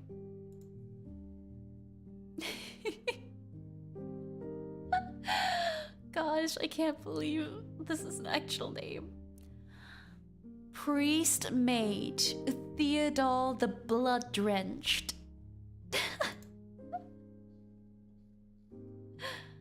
I'd love to hear about him. Go ahead and tell me the lore. Sounds like a cool guy. Alright, alright. Listen in. Listen in. I'm gonna read out this part from World Anvil. It's in the Baal article, so credit to World Anvil. Tales of Faerun, Autumn Fair, a Baal article. The only calendar ritual of the church. Oh wait, let me extra hydrate. Alright, there we go. The only calendar ritual of the Church of Baal occurs on the Feast of the Moon, when the dead of the faith are remembered, and Baalists celebrate especially important or impressive slayings by retelling stories of these deeds. One of the most splendid tales of gore told often is one of the exploits of the famous priest mage Theodol the Blood-Drenched. It is of his killing of the warned and guarded King Semite of Tethir, Theodore teleported to appear in mid-air in front of a Pegasus riding palace guard. He slew the man and rode his steed forcibly down to its death, smashing through a skylight into the throne room. Theodore leaped clear of the Pegasus as the king's archers peppered it with shafts and rode a prepared flight magic down to plunge into one eye of the king's guardian, Black Dragon. He slew the Great Drake with his own still secret destroying fist spell, known to be a small localized disintegrate effect, and rode its involuntary dying breath across the throne room, gliding along the stream of acid it breathed, protected by his enchanted armor. As the armor blackened, crumbled, and fell away, Theodore cast a spell that flung all arrows in the room, even those not yet fired, into a swarming flight. He then sprang to meet the king in single combat with his lone dagger against Smite's broadsword. It is recorded that Theodore slew every guard who came against him as he slashed the unfortunate monarch's skin in hundreds of pieces.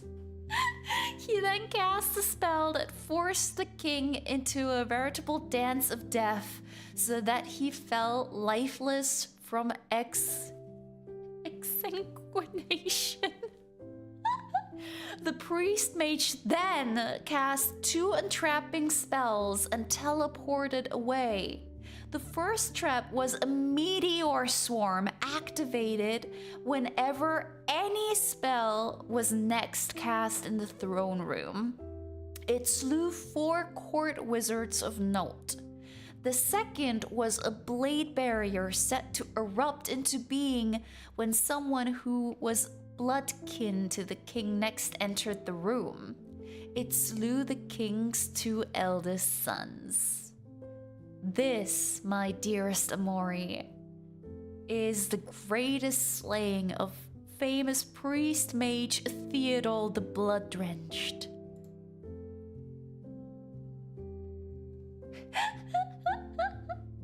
There were so many words I do not know.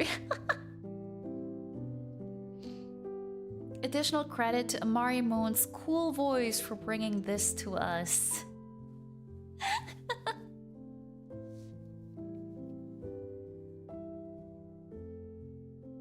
Blood loss. Really comfy to listen to. I'm sorry, I'm so poorly hydrated today, so I keep butchering words. But thank you. I appreciate the feedback regardless. Trust, when I record videos, I'm gonna make sure that I'm taking better care of my voice and can do better reading. But I must admit, so I got up at like 6 a.m. and I read a book for 10 hours straight. I did eat in between, but I was just reading. I was hydrating, but I don't think I was hydrating enough. And then I took a nap, and then I started streaming, so my voice isn't necessarily in the best condition because I was so locked in on finishing that book.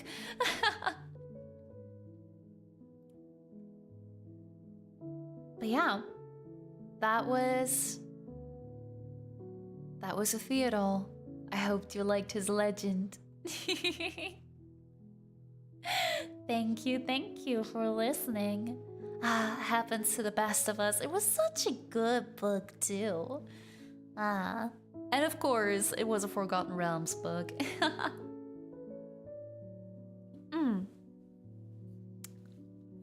Gosh. Wah. I loved it. Not as much as the narrator, but still, ah.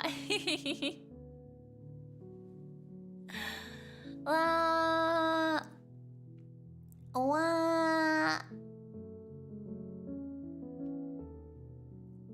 I must admit, there is something I'm currently researching a little bit because it was mentioned in the book.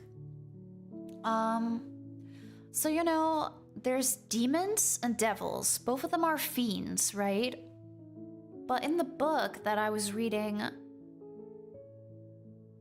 there was a species or a monster sort that I didn't know yet. And they were called daemons. And I was like, what's that? Turns out they are fiends too. And I can't believe that the entire time I missed out on the neutral evil fiends. Like, what's wrong with me? Because of course, there's chaotic evil fiends and there's lawful evil fiends. There have to be neutral evil fiends. Why did I not think about that? And this book actually first introduced me to the neutral fiends. So, for those of you who do not know, fiends is a certain, let's call it creature type. And devils count as fiends, and demons count as fiends. And usually, you have a fiend, I would say. Or not just a fiend, but like, what's the best way to put it? You have an area in the outer planes that represents one of the alignments. So there's like the outer planes, right? Like Celestia, or the Abyss, Bator, which is the 9 hells, and many, many, many more. These outer planes usually always represent an alignment. And it is not unusual, in fact, it's very common, that the creatures that live on that plane are of that alignment. So naturally, when we look at Mount Celestia, right, Celestials, we're looking at the lawful goods mostly. Now, when it comes to fiends and the evil alignments, we have, for example, the devils, who are known to be lawful evils. So they do all their contracts, right? They deal in souls and they have the contracts with these nasty fine prints. And the thing is, they are lawful. They are true to their word, but they still try to trick you by, you know, phrasing things in a certain way, you know, or being manipulative, or just making sure that you do not read the fine print of your contract, but they are still lawful. When you make a contract with the devil, they stick to their contract. So, devils, like Raphael from Baldur's Gate 3, they are lawful. Evil, yes, but lawful. And demons, on the other hand, are chaotic. They just want to devour. They just want to destroy. They are pure chaos. They literally represent that chaotic energy. And the abyss is ever expanding, right? The abyss is endless. While Bator, the layer, like Bator, which is the plane where the devils, the lawful evils live. So basically the 9 hells / Bator is lawful evil plane. They are at war with the abyss because the river Styx, the blood river Styx, connects the abyss and Bator with each other. So the demons actually travel to Avernus mostly, where they have the blood war going on. And the entire time, you know, I was like, yeah, there's chaotic evil, there's lawful evil.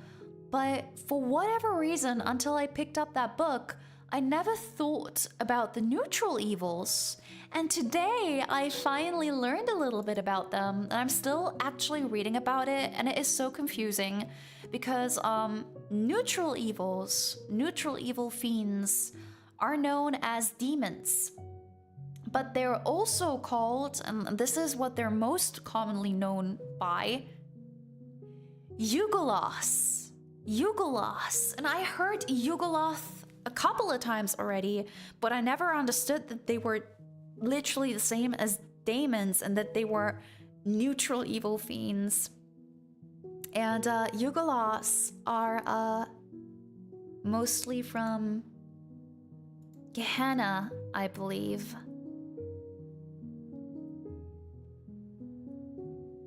Gehenna.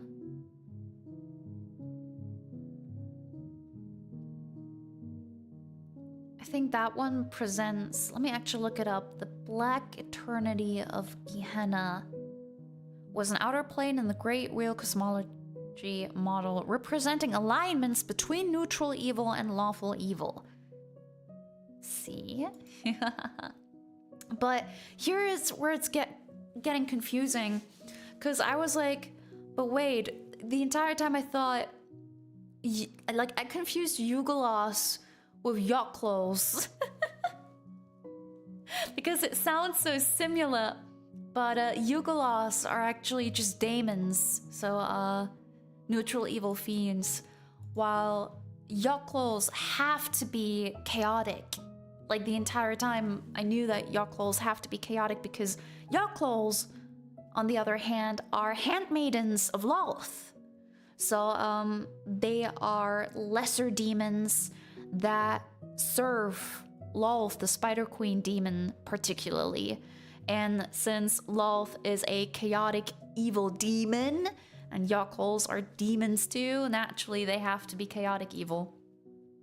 Gosh, the yapping.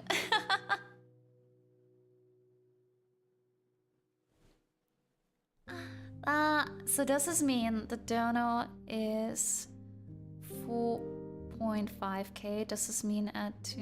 Okay, we can get another half-funded tease. Huh? I mean,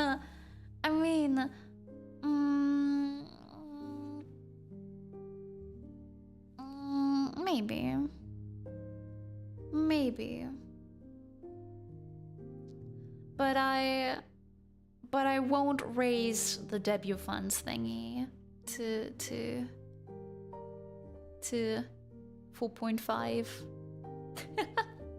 While the debut funds goal does no longer reflect the truth, while I can no more say that it would cover the model, I would still feel bad, like, increasing it. So it can stay there. It can stay like it is. But maybe to make it a bit more interesting, actually, we can still do like little milestone teases, because I know you're interested in like when we were gathering ideas of what other sneak peeks to go for.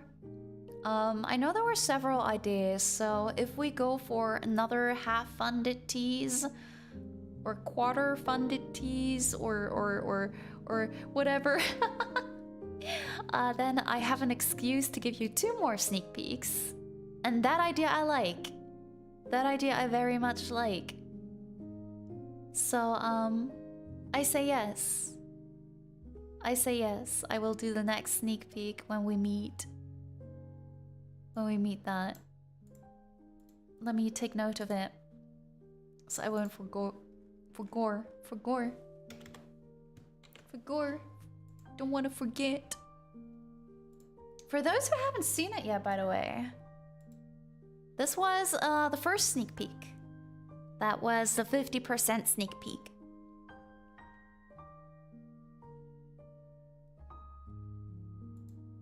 And we went for ears and eyes. Let me actually make it a bit bigger for you. There we go. I love how the artist draws eyes.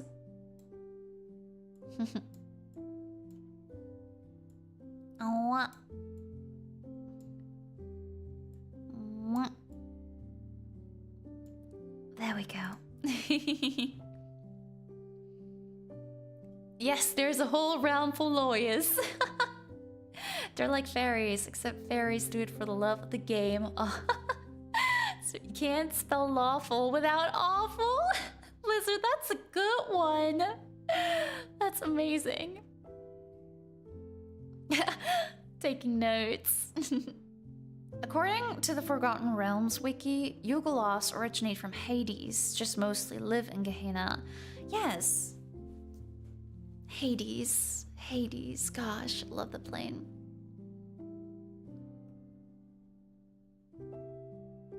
Amari about to spark that inner autism in me to look at D&D lore, though maybe I'll wait to hear her tell me about it so I can hear that lovely voice. Rizan! Rizan is back! Ah! I'll definitely consider making lore videos if that's something you'd be interested in, guys. But I can also recommend looking into D&D lore. You won't regret it. You won't regret it. Maybe I can yap a little bit more about it too as we play Honor Mode together. Amari's favorite love. Ugh. No. No. No. I'm actually considering to invest into a LOL Funko at this point. Like, I was so surprised to learn that she's actually getting a Funko. I kind of want it. Just to assert dominance. I'm actually really proud of myself that I'm like finally facing my phobia. Cause for those of you who do not know, I have terrible arachnophobia. Terrible arachnophobia to the point that a couple years ago when I had a spider in my bathroom, I had a whole mental breakdown, and my mental breakdown was so bad I vomited all over my living room because I was so scared of that spider. And it was the middle of the night when that happened, and a friend of mine who lived 1.5 hours away, she drove those 1.5 hours to me in the middle of the night to catch that spider because she was worried for my health at that point, because I was just dying. I was so scared. So never would I have thought myself capable of helping myself when finding a spider. And last year was the first time ever in my life that I took care of a spider myself.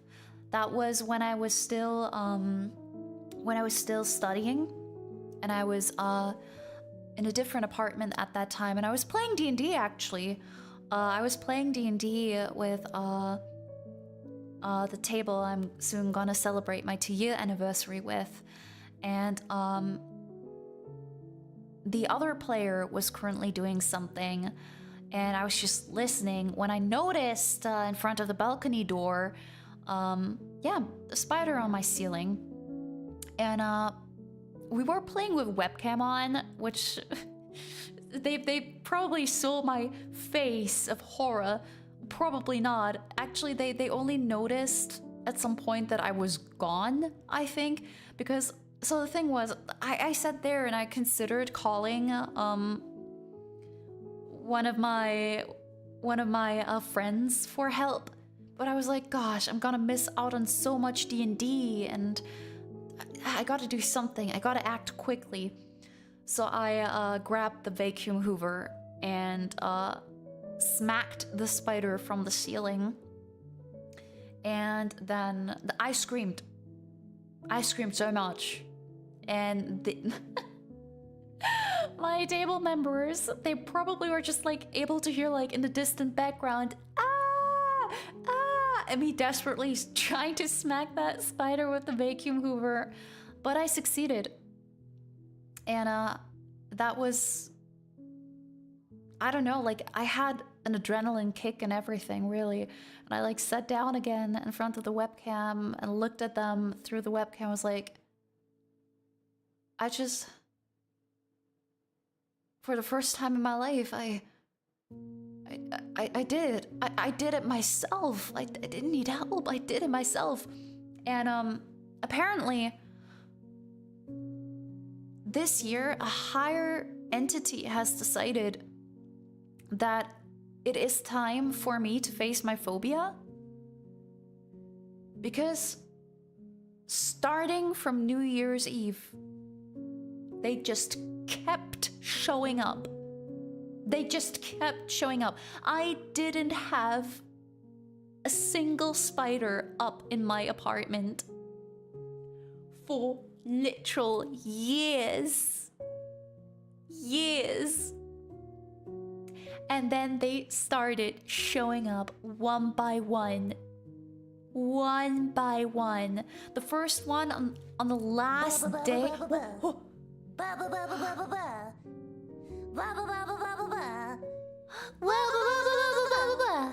Heart attack. Heart attack. There is actually one sound alert where I'm screaming, and I'm already getting scared of my wah wah wah, so I don't even want to know what's gonna happen when I hear my scream. Amara, you're so much stronger than me. I'm terrified of roaches. One time I was taking a shower and noticed one was by the door. I panicked so bad I grabbed my dirty clothes and put those on. Even I was clean. I had to re-shower after it died. Oh my god. Roaches are terrible though. Roaches are absolutely terrifying. I'm not sure if I could handle roaches.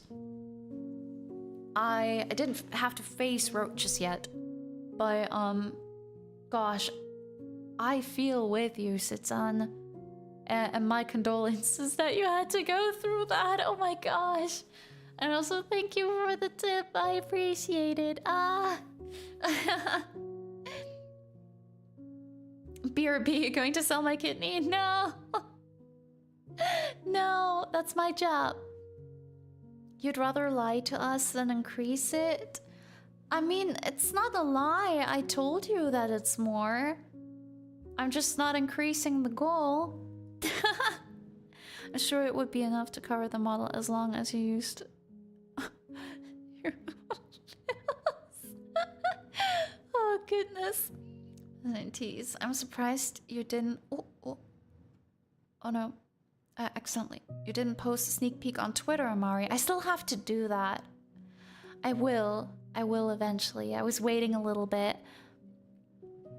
I did see already. Still, it's so pretty. Thank you. Hee. I'll let the artist know that you like it. And we got yours for free. Yes, don't mind me, guys. I definitely have to post it on Twitter.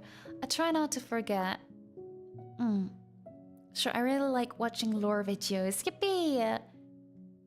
Yes, look for a D&D group. Go for it, go for it. I'd love to see lore videos from you. Sadly, I can't really piece out the time for looking into lore myself these days. In that case, it is time to provide you with the Tomato Tornado podcast. I do love listening to lore videos. I'll happily listen to them at work or whenever I'm not doing anything. Yippee! I didn't know that. I'd honestly say to ease a lot frustrated with my friend owner. It's much easier to communicate and plan ahead when the guesswork is somewhat gone. I see. I see. But I mean, I did play some playthroughs already that were non-honor mode.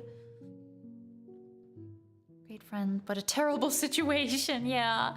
Gosh, I'm still so grateful to that friend. That's some bad arachnophobia indeed, yeah. Vacuum cleaner that hoover up a spider, you chose to smack it? The thing is, I didn't want to smack it. I just missed. I wanted to like, hoover it. Like, I wanted to, like, just capture it with the vacuum hoover while it's on the ceiling. But the thing is, due to my phobia, when I reach for the spiders or try to smack them, I my whole body twists. It's almost like a seizure, kinda.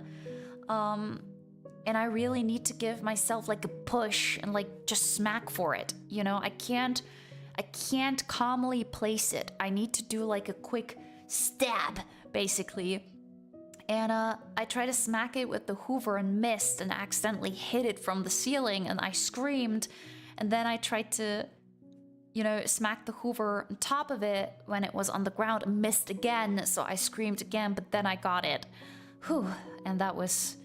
In German you would say, das war eine schwere Geburt. I don't know, I'm more impressed by how bad your arachnophobia is or how much you must love D&D to overcome it, right? Or like using a crossbow as an improvised thrown weapon, to be honest. I'll take a spider over a roach any day. At least a spider will help with pest control. I'm really grateful I didn't have to confront a roach yet. I do sometimes meet other bugs, but roaches are terrifying. Amari, the real question is, are we wanting to fight the Disney princess? Of course we... Wait, an honor mode though? I don't think I would want to risk Raphael in honor mode, to be honest. I just want the honor mode achievement.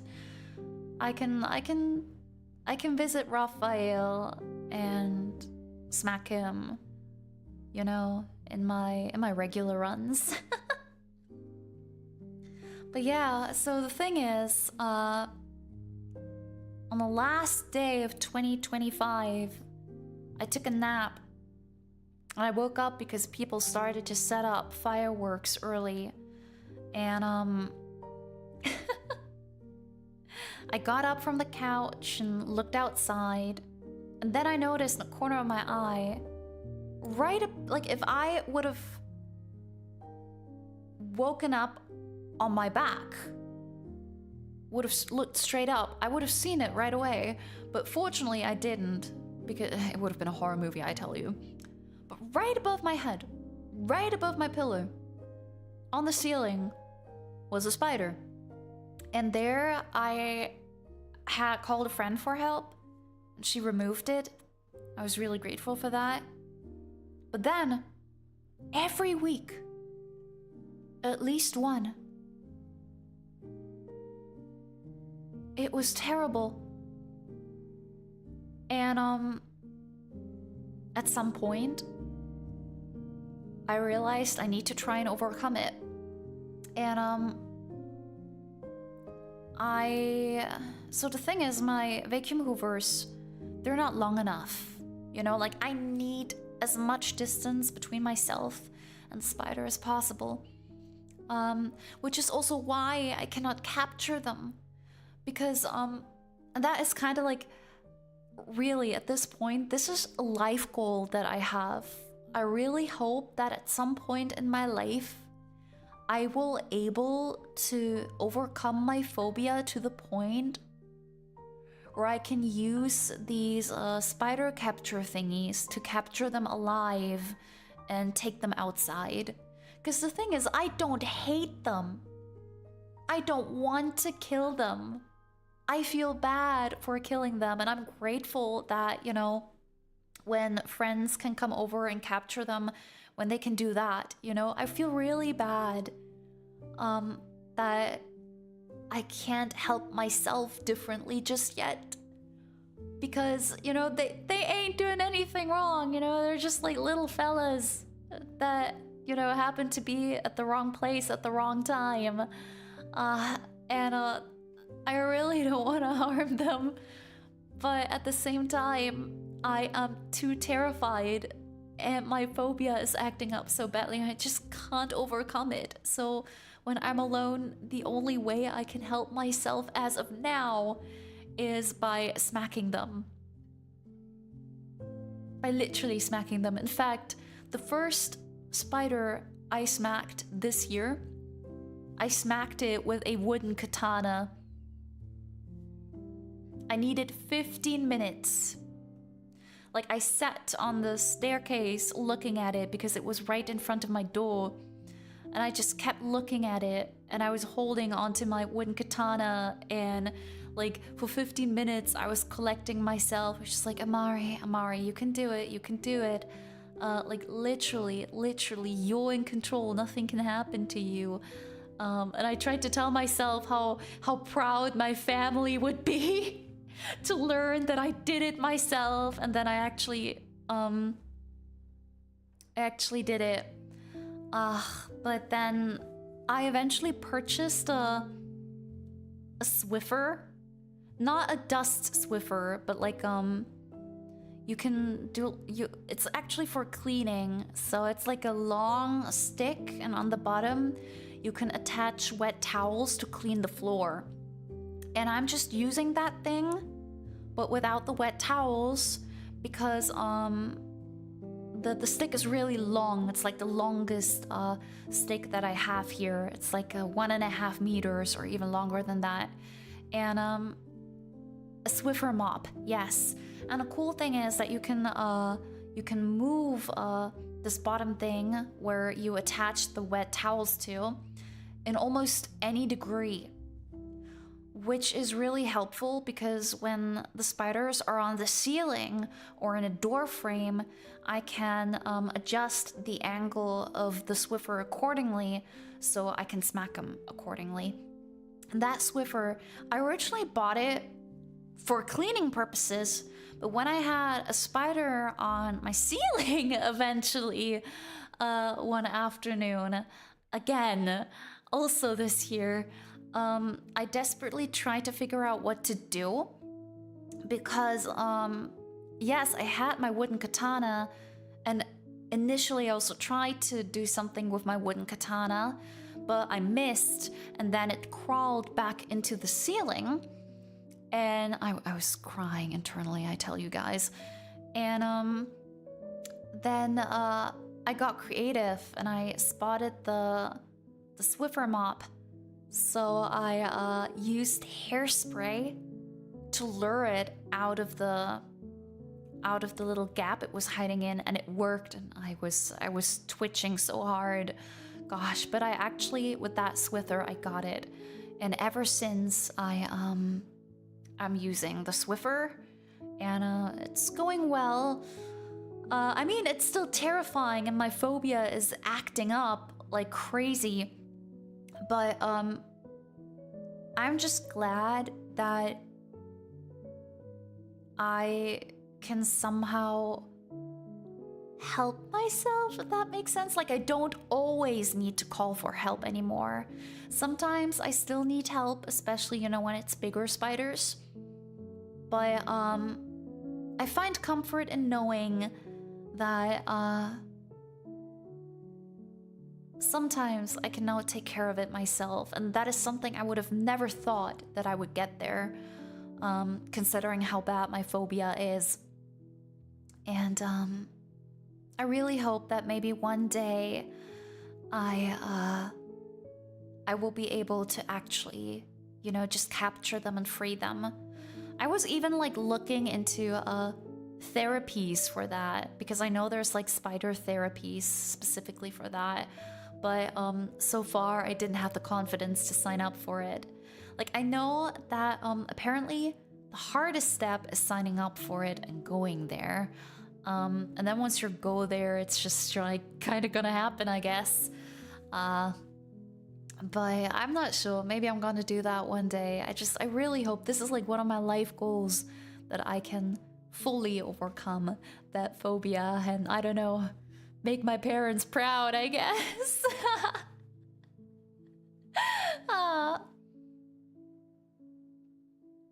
Raphael in honor mode is easy. We love barrelmancy. You guys really gotta guide me through it then, huh? I don't like insects, but luckily I don't have a phobia. I think the only insects I'm not scared of are ladybugs. I love ladybugs. They're cute. Those I can just pick up. And I actually even built a little ladybug house once, like this winter, because sometimes ladybugs stay in my apartment for the winter, and I don't accidentally want to step on them when they crawl around to look for their place. So I took one of my shoe boxes and crafted a bug winter box for them.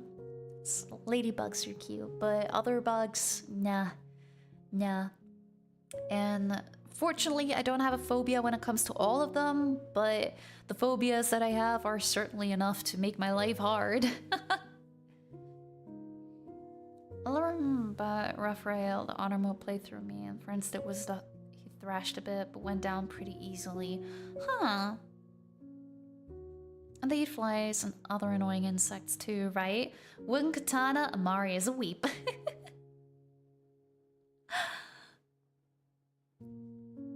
Have you considered getting a sniper rifle? Actually, wait, let me just, do you hear that? Wait, let me shake it. It's not a real rifle because I'm in Germany. I don't own a real rifle, obviously. But this is a, gosh, what is it called?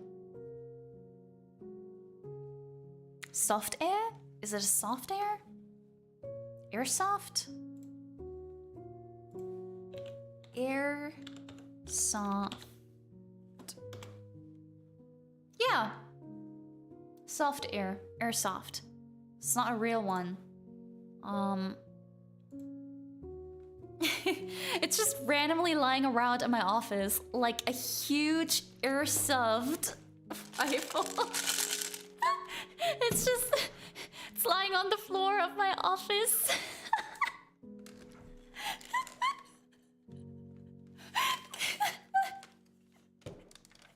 You know, like normal things that lie around in your office, just like a huge airsoft. Oh, let me put it down again.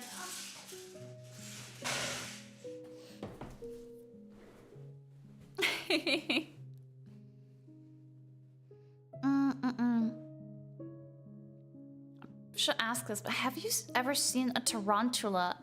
I don't know if I have, to be honest. Like, I saw pictures, yeah, but maybe I saw one from a safe distance in a zoo, but just don't remember. But I don't have active recollection of seeing one. I'm proud of you for fighting against your phobia. Thank you. You won't have to write a single day in my uni dorm. Then again, I'm not sure how I managed to survive it either. It's terrible. It's terrible. I was actually staying in a one-room uni dorm for a month once before I was able to move to a different dorm. And that dorm had a massive spider problem too. And at that time, my phobia was, well, again, you know, I just started facing it this year. So that was an absolute nightmare back then. And it was summer too. And those spiders, they were in front of the windows. So I had to choose. Do I open the windows for fresh air and risk spiders coming inside? Or do I just suffocate and barbecue myself inside that room? And I went for barbecuing myself. It was an absolute nightmare. So I feel with you here, Hunter. Amari's pulling out the sniper. Yeah. Yeah, an airsoft. As her neutral special, Amari uses her gun. I gotta ask.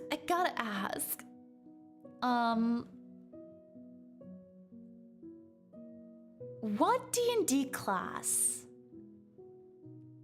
would you say fits me most?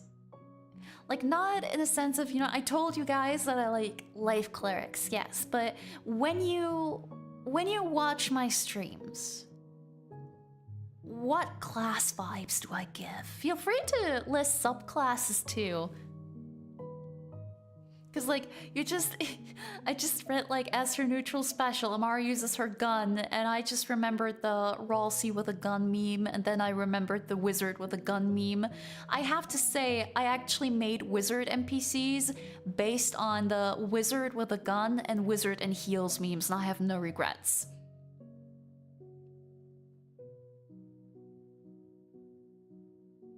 Can't roach approach, do not approach. Oh gosh. That was good enough to do away with insects. Yeah, but for that I would have to have good aim, and that I certainly do not have. Amari, no. Amari, yes. Unidorm had a massive roach problem to the point where I don't think I even noticed the spiders. Hunter, are you okay? Because that sounds like you took a lot of psychic damage there. Like, yeah, just overall, what vibes do I give you? And it doesn't need to be cleric just because I like clerics. You know, I'm just curious, what vibes do I give you? It can be anything. It can be sorcerer, it can be wizard, it can be rogue, it can be... I'm definitely not a barbarian, let's face it. But it also doesn't necessarily need to be from 5e. Like, if you feel like I would make a good psionicist, feel free to let me know, I'd be honored. I love psionics. So yeah, personality, habits, playstyle, lore, vibe. Shadow magic sorcerer, ooh. Warlock bar vibes. But here's the thing, I feel like when it comes to warlock, since I am a vampire lord, technically, I am more that kind of individual you would make a warlock pact with, so I can't pull the warlock card, you know? You know? I can't be a warlock, I'm sorry guys. Death Domain, though. Oh, Death Domain sounds fancy. Shadow Monk. You're a vampire, you have a wooden katana, you constantly cast darkness and stream screen and use dodge as a bonus action to evade cute allegations. I am not evading any allegations. I don't know what you're talking about. I'm not sure what you're talking about.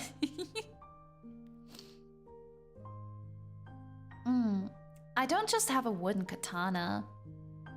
I also have a bunch of LARP swords. I have like all the Lord of the Rings, I have like all of the rings, blades as LARP blades. I have Gandalfs and Bilbos. I also have a World of Warcraft, LARP blade. I have a two-hand sword LARP blade that just looks fancy. And I don't even do LARP yet. I think I should change that. I have a big airsoft and I have a small airsoft.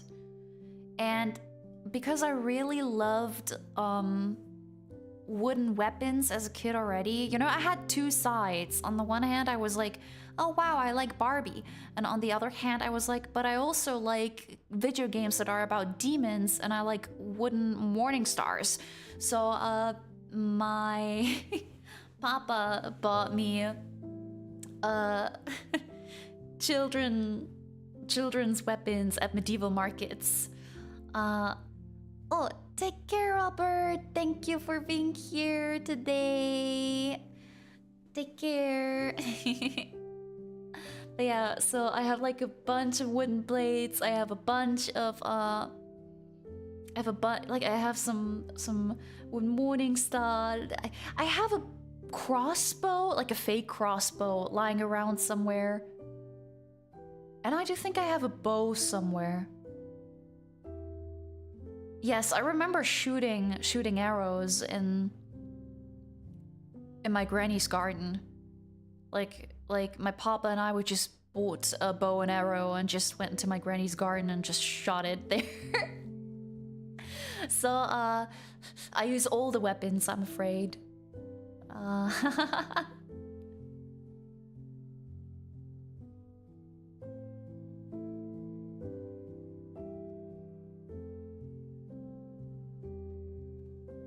Spicy salami pizza. No, then admit you're cool right now. Yeah, I think I'm totally cool right now. I would joke that you're a necromancer wizard. You're nerdy, knowledgeable, and you know how to take my breath away. Gasp! Hunter! Hunter is joining. Hunter rolled a really good charisma here.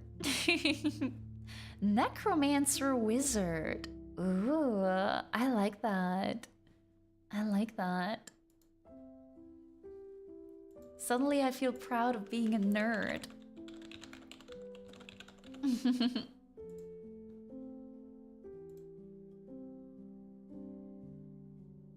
Women do be shopping, right? Papa, where's the Satanist Barbie?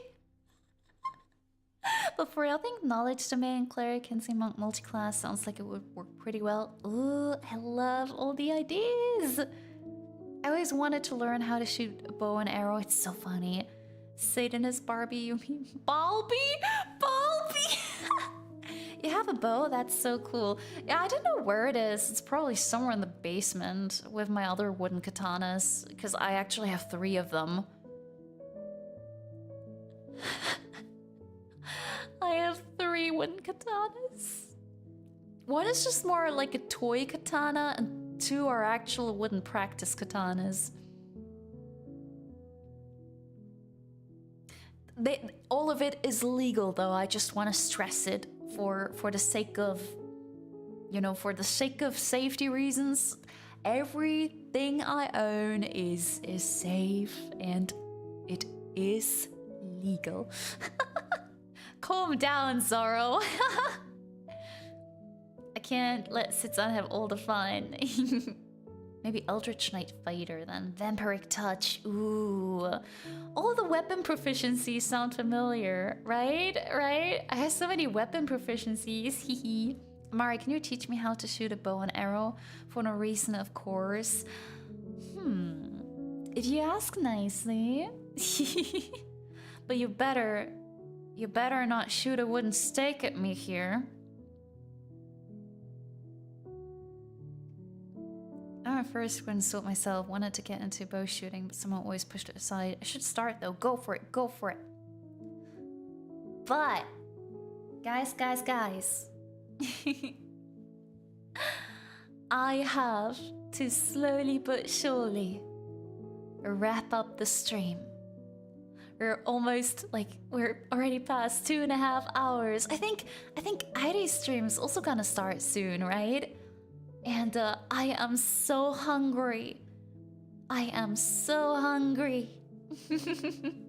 So I finally got a snack.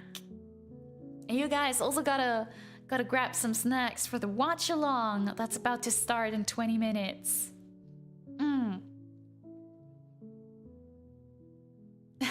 All those weapons and your cute voice remains the most dangerous one anyway. Gasp. I take that. Thank you. Thank you guys so much. I want to say thank you again to Sitsan and Centeno for the donos. Thank you so much. Getting closer and closer to the debut funds goal. One step at a time. I'm really grateful for your support here. And it was a lovely stream. Thank you so much for listening to my yapping. I hope it was somewhat entertaining. And I'm really looking forward to perhaps one day actually also record some yapping videos. I will definitely put it onto my Diz list. There's so many cool things to do, really. Gotta do another nerd Zatsu eventually, where only nerds are allowed. But with all that being said, thank you guys so much. Take care, Amori. And see you guys again tomorrow. Wah wah wah wah wah. Wah wah wah wah. Goodbye. Thank you. Mama Mamiba. Mama Mashiba. Oh. Mama Mamiba. Mama Mashiba. If my neighbor hears me, I'm screwed. Hunter, thank you. Thank you so much. And I think you won the gacha. You won the gacha. Yippee. Thank you, everyone. Thank you. Thank you, Sitsun. Again. Thank you, Zen. Thank you, Hunter. Thank you, everyone, for chatting. Bye-bye.